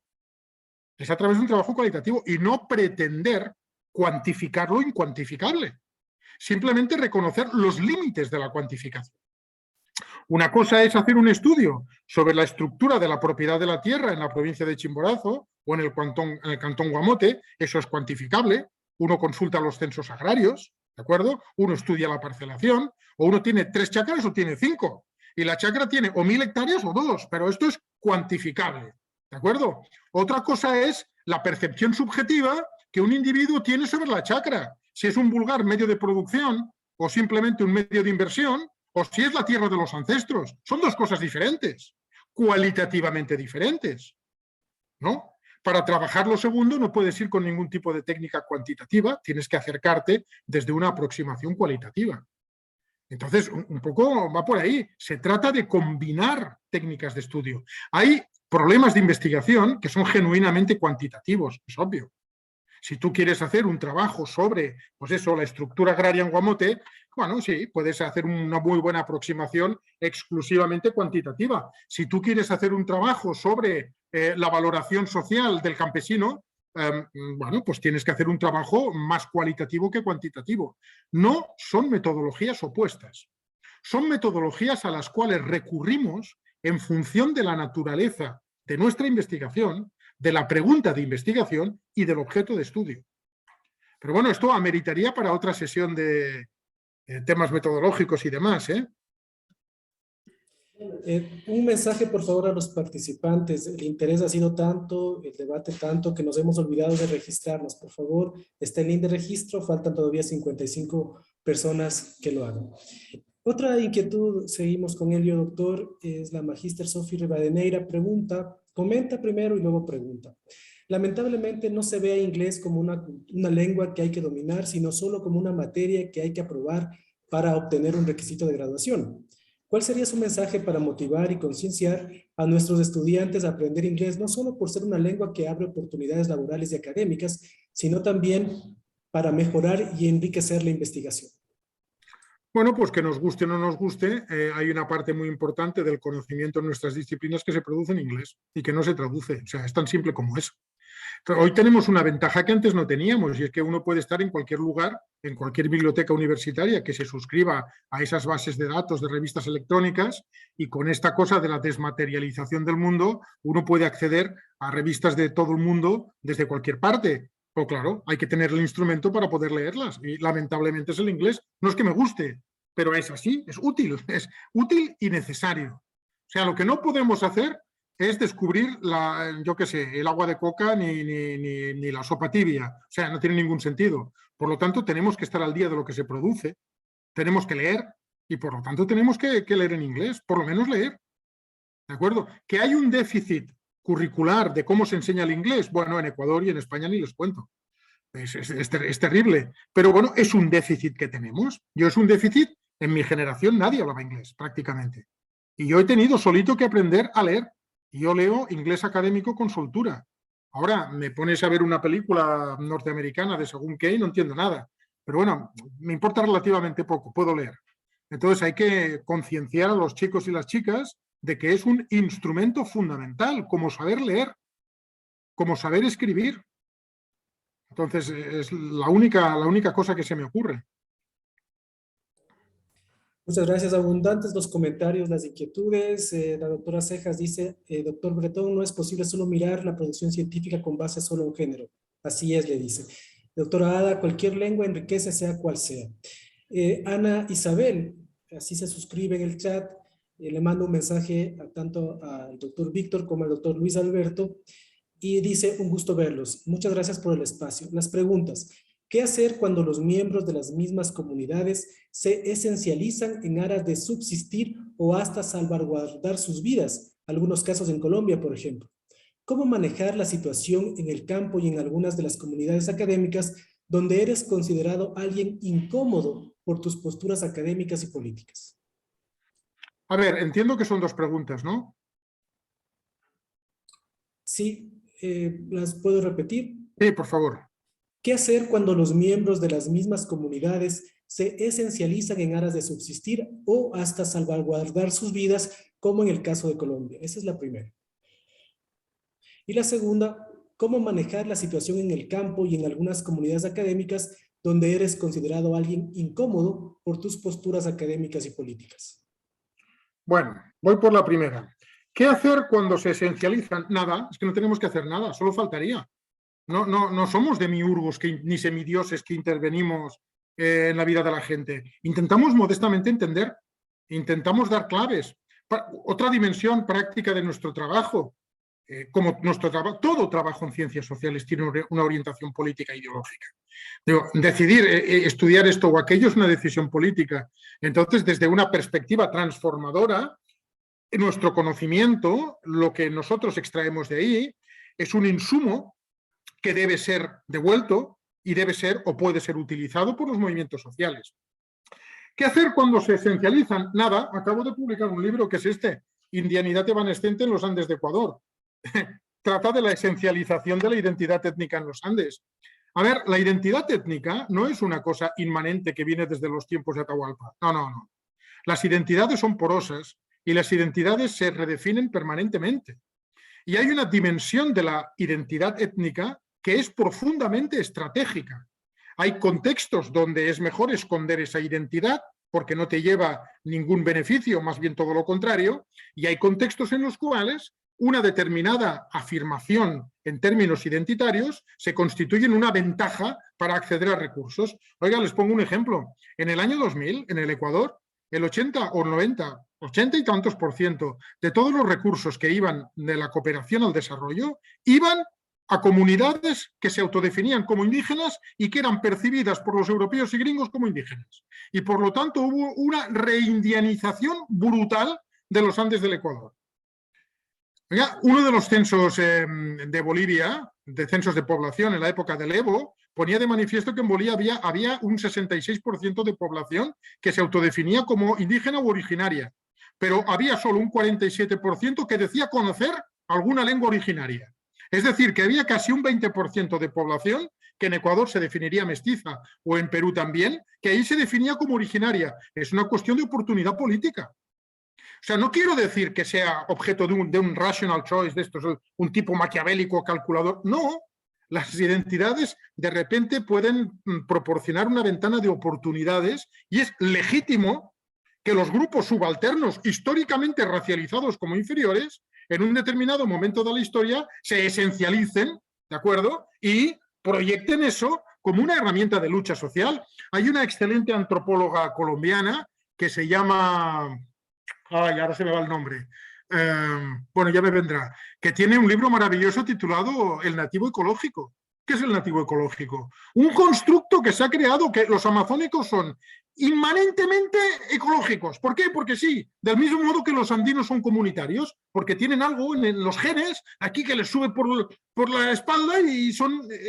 pues no, hay épocas en la historia en que son tremendamente comunitarios, otras son individualistas, depende de las circunstancias, y el nativo ecológico es un constructo que tiene que ver con el movimiento ecologista, que tiene que ver con todas las inquietudes alrededor de la cuestión de la deforestación, la Amazonía, etcétera, y que tiene también con una estrategia de generar por parte de los propios grupos subalternos ecoidentidades, porque esas ecoidentidades les permite acceder a recursos de la cooperación. Es perfectamente legítimo. ¿De acuerdo? Es como cuando va uno que dice que es, no sé, ecofan a Naciones Unidas y se pone las plumas. ¿Por qué se las pone? Porque en ese contexto es un recurso y es legítimo. Solo faltaría. Nuestra obligación como científicos sociales es analizar cómo operan esos procesos y por qué la identidad étnica a veces aparece y desaparece. Por eso yo le he puesto al libro, de paso introduzco una cuña publicitaria, por eso le he puesto indianidad evanescente. ¿De acuerdo? Entonces no tenemos que hacer nada, tenemos que dar cuenta de ello, tenemos que entender. Astrid Ulloa es la antropóloga colombiana, ahora me ha venido. Y después, ¿qué pasa cuando uno es incómodo? Pues va con el trabajo. Es como cuando uno es presidente de la República y va a un evento y le tiran huevos, va con el trabajo. O sea, es incómodo, sí, es incómodo llevar la contraria, claro. A ver, me estoy refiriendo a contextos donde uno no se está jugando la vida. La discrepancia es sana. Y simplemente se trata de ser coherentes, ¿no? Y en la medida de lo posible no perder el pragmatismo, y si uno es incómodo, pues es incómodo, ¿qué le vamos a hacer? Yo me he encontrado en mi trabajo, como yo me dedicaba a analizar todo esto del mundo del desarrollo y las organizaciones indígenas y las ONGs, pues me cerró más puertas que las que me abrió. ¿Qué quieren que les diga? Hubo gente que pensaba que yo iba a hacer o un panegírico etnicista diciendo todos los indios son guapos, lindos, inteligentes, buena gente y estupendos y todo eso, o que las ONG son, bueno, el altruismo llevado hasta la quinta esencia del no sé qué y no sé cuántos. Y claro, cuando uno dice que el modelo ONG es profundamente neoliberal porque coadyuva un desarme del Estado, cuando uno dice que la etnicidad, la identidad étnica es utilizada, que dentro del propio movimiento indígena hay problemas de clase pura y dura y que una cosa son los discursos de una determinada lideresa que vive en Quito o de un fulano que es ministro de Asuntos Étnicos y que se pasea por Washington DC, y otra cosa es el comunero de Guamote que está en un páramo a 4.200 metros. Pues bueno, pues hubo gente que no le gustó nada lo que escuchó y hubo gente que sí. y hubieron sectores del movimiento indígena incluso que tomaron algunos de esos argumentos como elementos de discusión. De eso se trata, de poner a disposición de la colectividad el trabajo de uno, ¿no? Que eso a uno le puede hacer aparecer como un personaje incómodo, pues sí. Perdonen la autocita, una vez me invitaron los de la CONAIE para un asunto, cuando discutían si Prodepine 2 sí o Prodepine 2 no, y se corrió por ahí un bulo de que yo era un agente de la CIA. Yo, ¿de acuerdo? Porque habían algunos sectores del movimiento indígena empeñados en que llegara al Prodepine 2, porque eso significaba la reproducción de una élite que gestionaba recursos públicos y que consolidaba una clientela. O sea, es esto. Y al final salió que no, ¿eh? Pero imagínense, yo me convertí desde luego en un tipo profundamente incómodo para algunos. Bueno, pues hay que asumir la posición de incomodidad. ¿Qué le vamos a hacer? Es parte del show. Tenemos también inquietudes desde la cuenta de Facebook que nos están siguiendo, por supuesto, a través de esta charla. Doctor Víctor dice, ¿es la agenda global del desarrollo una agenda transformadora o una agenda que hegemoniza una sola visión global? Pregunta Diego Reynoso. Yo diría que habría que afinar más, habría que delimitar más y esto ameritaría de otra sesión entera. A trazo grueso, es parte de la occidentalización del mundo, efectivamente. Es la punta de lanza o es la correa de transmisión de los valores más genuinos del capitalocentrismo hegemónico y dominante. Eso ha sido el desarrollo desde que se convirtió en discurso hegemónico después de la última posguerra mundial y lo continúa siendo hoy. Y bueno, pues como el virus de la gripe, y ahora me imagino que como la COVID, muta cada año y cada año aparece con modas nuevas. Antes era desarrollo igual a crecimiento económico convencionalmente entendido, luego el desarrollo se convirtió en desarrollo sostenible, que es un oxímoron, si es desarrollo no sostenible, en fin, esto es otra discusión. Luego se convirtió en empoderativo, luego había que fortalecer el capital social, luego se inventaron ya la quinta esencia de la quinta esencia, que era el etnoecodesarrollo sostenible, que esto es maravilloso, que es una cosa emanada de las propias cosmovisiones de la Pachamama y el no sé qué y no sé cuántos. En fin, todo son vestidos para cubrir el núcleo duro del asunto, que es parte de una estrategia global, hegemónica y hegemonizante de occidentalización del mundo. Es eso, es eso. ¿Cargado de buenas intenciones? Sí, pero es eso. Insisto, esto meritaría de una discusión mucho más larga, pero en términos generales es lo que es. Muchas gracias. Recordar, por favor, que todavía faltan 10 registros. Por favor, a quienes les falten, su última oportunidad. Seguimos compartiendo estos comentarios que ha generado la exposición del doctor Víctor Bretón. Y tenemos al doctor Luis Cachimuel que dice, es lamentable la imposición del inglés ocasionando el lingüicidio de nuestros idiomas ancestrales. También en las lenguas del sur podemos hacer ciencia y tecnología más vinculada con la madre tierra. Tal vez su comentario, doctor. No, nada, totalmente de acuerdo. Totalmente de acuerdo, no puede ser de otra manera. Sí, sí. Yo estoy por la biodiversidad lingüística como vehículos de intercambio científico, desde luego. Y que las lenguas indígenas, o las llamadas lenguas indígenas, deberían de tener una proyección mayor, sobre todo en los contextos donde se ha reconocido la plurinacionalidad, la pluriculturalidad y la cooficialidad, ¿no? La Constitución de 2008, ¿no? En los espacios de la interculturalidad, claro. ¿Y quién define qué es la interculturalidad? Bueno, en fin. Pero es totalmente de acuerdo, no puede ser de otra manera, claro que sí. Estamos registrando los comentarios a lo largo de este encuentro y la doctora Ada Rodríguez dice, de acuerdo con el doctor Bretón, hay un mismo discurso que se manejó en mi país, Venezuela, y se refrendó con un absurdo viceministerio de la Suprema Felicidad Social, que de Suprema de Felicidad y Social no tuvo nada. Discursos hegemónicos para dominación de las masas y control político. También tenemos la participación del doctor Pablo Dávalos. Dice, querido Víctor, un abrazo, quiero tu libro. En cambio, te puedo enviar mi último libro sobre ontología política. Y este es un buen momento para que nos pueda comentar dónde podemos obtener indianidad evanescente en los Andes del Ecuador, doctor. A ver, yo como estoy remando, Pablo, un gusto saludarte, que viene a los años, ¿no? A ver, yo como estoy contra muchas cosas y es nadar río en fin, contracorriente. Me molesta mucho la desmaterialización del mundo. Entonces es un libro digital que lo vende Flaxo por $12, creo, en la librería de Flaxo online. Uno paga y pum, te lo mandan por email. Y en España hemos hecho un tiraje corto en papel, que se vale 22 euros. Es mucho más caro, bueno, el papel, bueno, en fin, bla, bla, bla. Y luego el envío no quiero ni pensarlo. Pero sí, se consigue en Flaxo, Ecuador. Está ahí, acaba de salir, recién. De hecho, bueno, a través de Luis Alberto puedo reenviar la invitación de Flaxo si quieren. El próximo martes a las 11:30 de la mañana va a haber una presentación aquí en España, pero compartida con Flaxo, comentando un poco la cuestión del libro. Se obtiene de esa manera. Y sí, Pablo, pues oye, Randy Andino, o sea, reciprocidad, con mucho gusto. Intercambiamos libros, ¿cómo no? Perfecto. Está sacramentado este Randy de estos dos libros, estas dos obras. El doctor Dante Ayaviri dice: gracias por su charla, profesor Víctor Bretón. Coincido contigo sobre el abordaje cuantitativo de las investigaciones en el ámbito de las ciencias económicas, en su mayoría. Pero existe una tendencia importante hoy en día en desarrollar investigaciones cualitativas en las ciencias económicas que permiten explicar los fenómenos que determinan el crecimiento económico y su desarrollo en instituciones, libertad, confianza, cultura, capital social, etc. Tal vez su comentario, doctor. Totalmente de acuerdo. A ver, sí. Mira, el Banco Mundial fue de los primeros en inventarse cosas para tratar de medir lo que es difícil medir. En los años en que se puso de moda toda la cuestión del capital social y todo eso, recuerdo un proyecto gigantesco del Banco Mundial tratando de definir qué es la pobreza.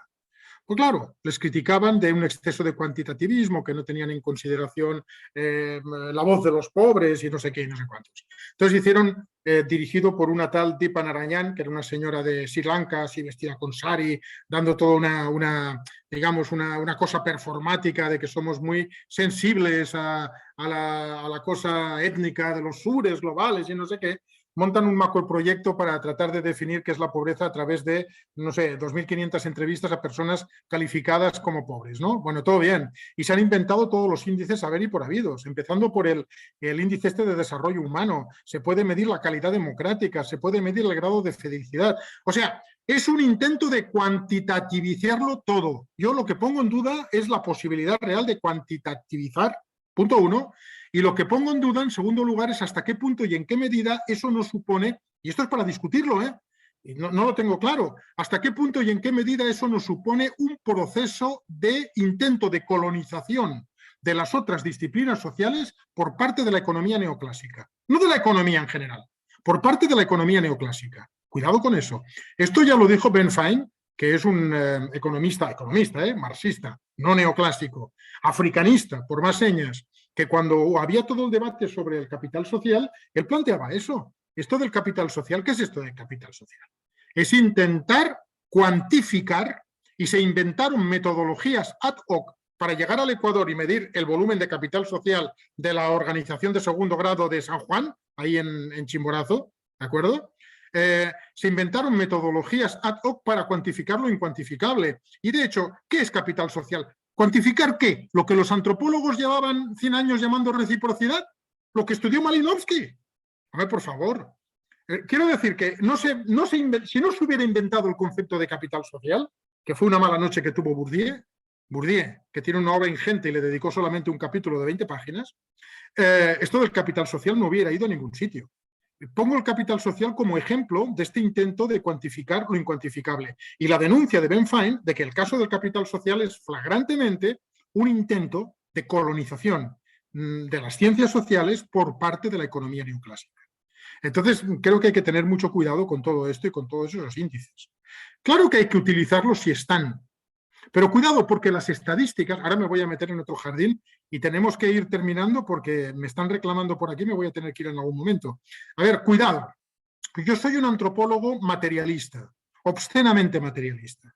Entonces hay que trabajar con variables cuantitativas y cualitativas, pero cuantitativas también. Hay que trabajar con estadísticas, pero cuidado con las estadísticas, porque las estadísticas también constituyen una forma de representación del mundo. ¿Qué quiero decir con esto? Que cuando la FAO, por ejemplo, nos presenta las estadísticas sobre la evolución de la subnutrición en el mundo, pone de manifiesto de que si en el año 70, por ejemplo, había no sé cuánto por ciento, un 30% de subnutridos en el mundo, hoy tenemos un 20%. Éxito. Pero cuando esto lo traducimos en números absolutos, descubrimos que la mayor parte del triunfo contra la subnutrición se dio en China. Pero además se dio en la China de antes del giro copernicano hacia el capitalismo. Es decir, que el éxito del combate contra el hambre no tiene que ver con el recetario de la FAO, ni de los Estados Unidos, ni del desarrollo, sino que tiene que ver con la revolución china. Pero esto no lo dice la FAO. ¿Qué quiero decir con esto? Que los datos en bruto no tengo por qué dudar de ellos, pero que la forma de presentarlos, la forma de cocinarlos y la forma de proyectarlos constituye parte de un lenguaje de representación de ese mundo. Entonces, cuidado con los índices que nos vienen de los organismos internacionales o de los gobiernos o de las ONGs. Cuidado. Es un intento cuantitativo de representar el mundo. Hay que leer las estadísticas como hay que leer la prensa, con doble mirada. Y hay que ver lo que hay detrás de todo ello. No sé si me explico, pero por ahí va. Precisamente ya en el cierre de este evento, la Universidad Nacional de Chimborazo, el Vicerrectorado de Investigación, Vinculación y Posgrado y la Dirección de Investigación le quieren dar la más cordial agradecimiento al doctor Víctor Bretón Soro de Saldívar por su charla de investigación, metodologías de investigación cualitativa, y queremos dar el paso al doctor Víctor García, él es responsable de la Unidad de Gestión de Conocimiento y Propiedad Intelectual, para que le haga oficialmente este agradecimiento y también el cierre de este evento. Adelante, por favor. Bueno, muy buenas tardes con todos y en particular con el doctor Víctor Bretón. Realmente estoy impresionado de estos momentos que son pocos en la universidad y que de alguna manera podemos promover este análisis, este intercambio de ideas, el poder oír personas que tienen una gran experiencia, sobre todo en el aspecto social, y se involucran y nos transmiten esa idea. Realmente es enriquecedor todo esto y me gusta mucho la idea de ese, digamos, el énfasis que ha hecho el doctor Bretón en, bueno, cuando podamos hacer algo cuantitativo lo hacemos, y cuando tengamos que incluir otra variable la incluimos. Lo que interesa es captar la realidad y poder abrir nuestros ojos a percibir lo más que podemos sin sesgar nuestro análisis y nuestras conclusiones. Tenemos muchísimas limitaciones intrínsecas porque pues obviamente no partimos de este momento, tenemos 2000 años de evolución y obviamente arrastramos muchísimas cosas. Y hace poco tenía una lectura, hace 2 o 3 días creo que hablaba con el doctor Tuasa respecto a Pierre Bourdieu y su trabajo y como científico, y le decía que me encantaba el trabajo de Pierre Bourdieu porque pues era un pensamiento. Yo vengo del área de la física y me sorprendió mucho el primer libro que leí de Pierre Bourdieu, cómo muchas de las ideas de la física los llevaba al ambiente social, esos campos de poder, y eso me sorprendió muchísimo y quise aprender mucho de su pensamiento. Y de hecho, bueno, me leí varios libros de él y pude acercarme mucho más a las ciencias sociales, ¿no?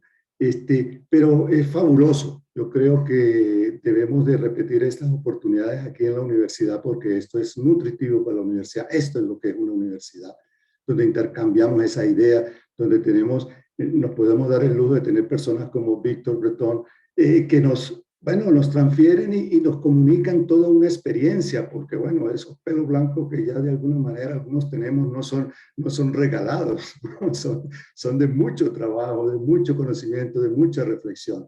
Muchísimas gracias, doctor Víctor Bretón, por expresarnos su experiencia y su comunicación y abrirnos, ¿no? No quiero irme sin expresar quisiera expresar una idea simple respecto a que no nos debemos de preocupar que si lo cuantitativo, lo cualitativo. Lo más importante es que podamos desarrollar una metodología que pueda ser lo más transparente posible, lo menos sesgada posible en la medida que podamos, y realmente poder llegar al objetivo que se plantea. En ese sentido, yo creo que el hacer le da a uno esa habilidad de poder percibir, oye, aquí puedo trabajar así, puedo trabajar allá, desarrollar esta metodología, y de ahí es donde vienen las novedades, ¿no? Es indiscutible que nos enfrentamos a un mundo, y eso es lo fantástico de la época que nos ha tocado que vivir, a un mundo lleno de complejidades, con un sistemas de educación que necesitan muchísimas modificaciones y mejoras, un sistema de educación donde tenemos que transmitirle a nuestros estudiantes ser mucho más reflexivos, mucho más críticos, desarrollar ese pensamiento para realmente poder llegar al fondo del asunto, porque si no, entonces sencillamente lo que hemos heredado son años y miles de años de experiencia que lo mínimo que podemos hacer es replicar y más nada. Y eso es realmente lo débil de todo el proceso, ¿no? Entonces, bueno, realmente agradecerle al doctor Tuasa por el poder propiciar estos ambientes que ojalá lo pudiéramos tener lo más frecuente posible, porque son sumamente enriquecedores y de discusión y de conversación con intelectuales de la talla de Víctor Bretón. Muchísimas gracias, doctor Víctor Bretón. Me queda solamente decirle, he estado realmente en una presentación muy a gusto, oír el razonamiento y sobre todo, como le digo, yo soy nuevo en las ciencias sociales, yo vengo más de la parte de la ingeniería y de la ciencia básica, pero me agrada mucho el énfasis que ha hecho en eso de, tiene que ser un análisis realmente lo más claro, lo más transparente, tratando de evitar el menor sesgo posible y trabajar para poder llegar y ayudar a nuestros pueblos que tanto lo necesitan, porque realmente tenemos que, ese trabajo, ese montón de horas de trabajo, tiene que traducirse en ayudar al desarrollo intelectual de nuestros jóvenes y de nuestra gente. Muchísimas gracias. Muy agradecido a la UNACH por tenerlo a usted y un gusto conocerlo. Bueno, yo por mi parte solo me queda agradecer sus gentiles palabras y todas las intervenciones. A ver, esto tiene un punto también performático claro, uno no sabe lo que le van a preguntar, ¿no? Entonces uno va improvisando sobre la marcha. Creo que hemos tenido una conversación muy agradable. Yo me he sentido muy a gusto, le tengo que decir. Yo aprendo mucho de ustedes, porque a uno le hacen repensar cosas que, en fin, ¿no? Que no todo, como digo siempre, es blanco ni negro. Creo que tenemos mucho en común. O sea, creo que nuestra apuesta por el conocimiento, nuestra apuesta por el cambio social, nuestra apuesta por no dejarnos llevar por la vorágine del inmediatismo, de la transformación social ya aquí y ahora. No, eso no es posible, no va a ser posible. No, ya hubo una generación en los años 60 que pensaron que era posible cambiar el mundo aquí y ahora, de hoy para mañana. No, esto no va a ser así. Si todas estas reflexiones contribuyen a continuar profundizando en cuál es nuestro papel en un eventual cambio social, cuál es nuestra contribución, qué les podemos dar a los chicos y las chicas, qué herramientas para que piensen, para que entiendan y para que contribuyan también a ese cambio, eso me parece que está muy bien empleado. Yo por mi parte, muy agradecido, he pasado un buen rato con ustedes. Todas las preguntas me han parecido no solo pertinentes, sino sumamente inteligentes. Y nada, espero que esto sea el principio de una larga amistad, ¿no? Como dice Humphrey Bogart al final de la película Casablanca. Y cuenten conmigo para lo que sea menester, yo estoy a su disposición y bueno, me creo lo que digo y por lo tanto aquí estoy para lo que ustedes quieran. Muchísimas gracias, querido Víctor, por apasionarnos por la investigación y por exigirnos cada día a que orientemos nuestro trabajo hacia la construcción epistemológica emancipatoria, que podamos hacer el trabajo de construcción del conocimiento en la dinámica de la minga andina, que podamos nutrir desde las distintas experiencias y el trabajo tuyo que has compartido esta mañana, pues llena de optimismo, de pasión para seguir trabajando fuerte desde la universidad. Gracias, querido Víctor. Te esperamos en el mes de junio. Sé que vas a venir para los cursos de antropología social en la Flaxo. Y ya sabes, aquí en la Universidad Nacional de Chimborazo, en las comunidades indígenas, en mi casa, hay un lugar siempre para ti y espero juntos, esperamos que vengas pronto y que podamos ascender a Liana Rumi, arriba a la Mama Cunambay, a las faldas de Chimborazo y seguir cantando a la vida. Muchísimas gracias, Víctor. Te mandamos un fuerte abrazo. Dios te pague. Muchas gracias a ustedes. Y sí, Luis Alberto, estoy un poco desentrenado, pero haré lo posible. Vamos a ver que no me agarre la altura. Y nada, tómense un ceviche, yo me tomaré un vino tinto, porque francamente, o sea, estoy cansado, ¿eh? Pero me lo he pasado muy bien, ¿eh? Muchas gracias, cuídense mucho y adelante con la UNACH. Están en un lugar muy, muy, muy privilegiado, que tiene un potencial extraordinario y hay que aprovecharlo, ¿no?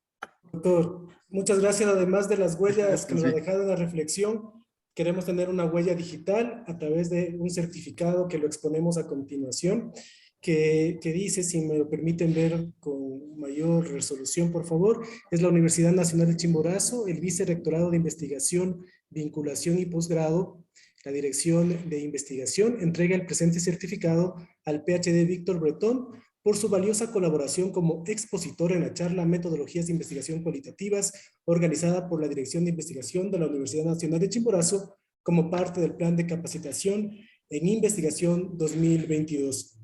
Ribamba, 1 de abril del año 2022. Por supuesto, firma PhD Luis Toaza Castro, vicerrector de Investigación, Vinculación y Posgrado, y la PhD Anita Ríos, directora de Investigación. Con esto, muchas gracias.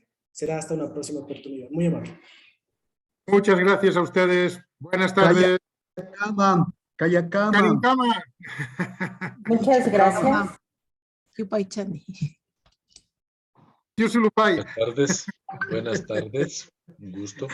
Gracias, buenas tardes a todos.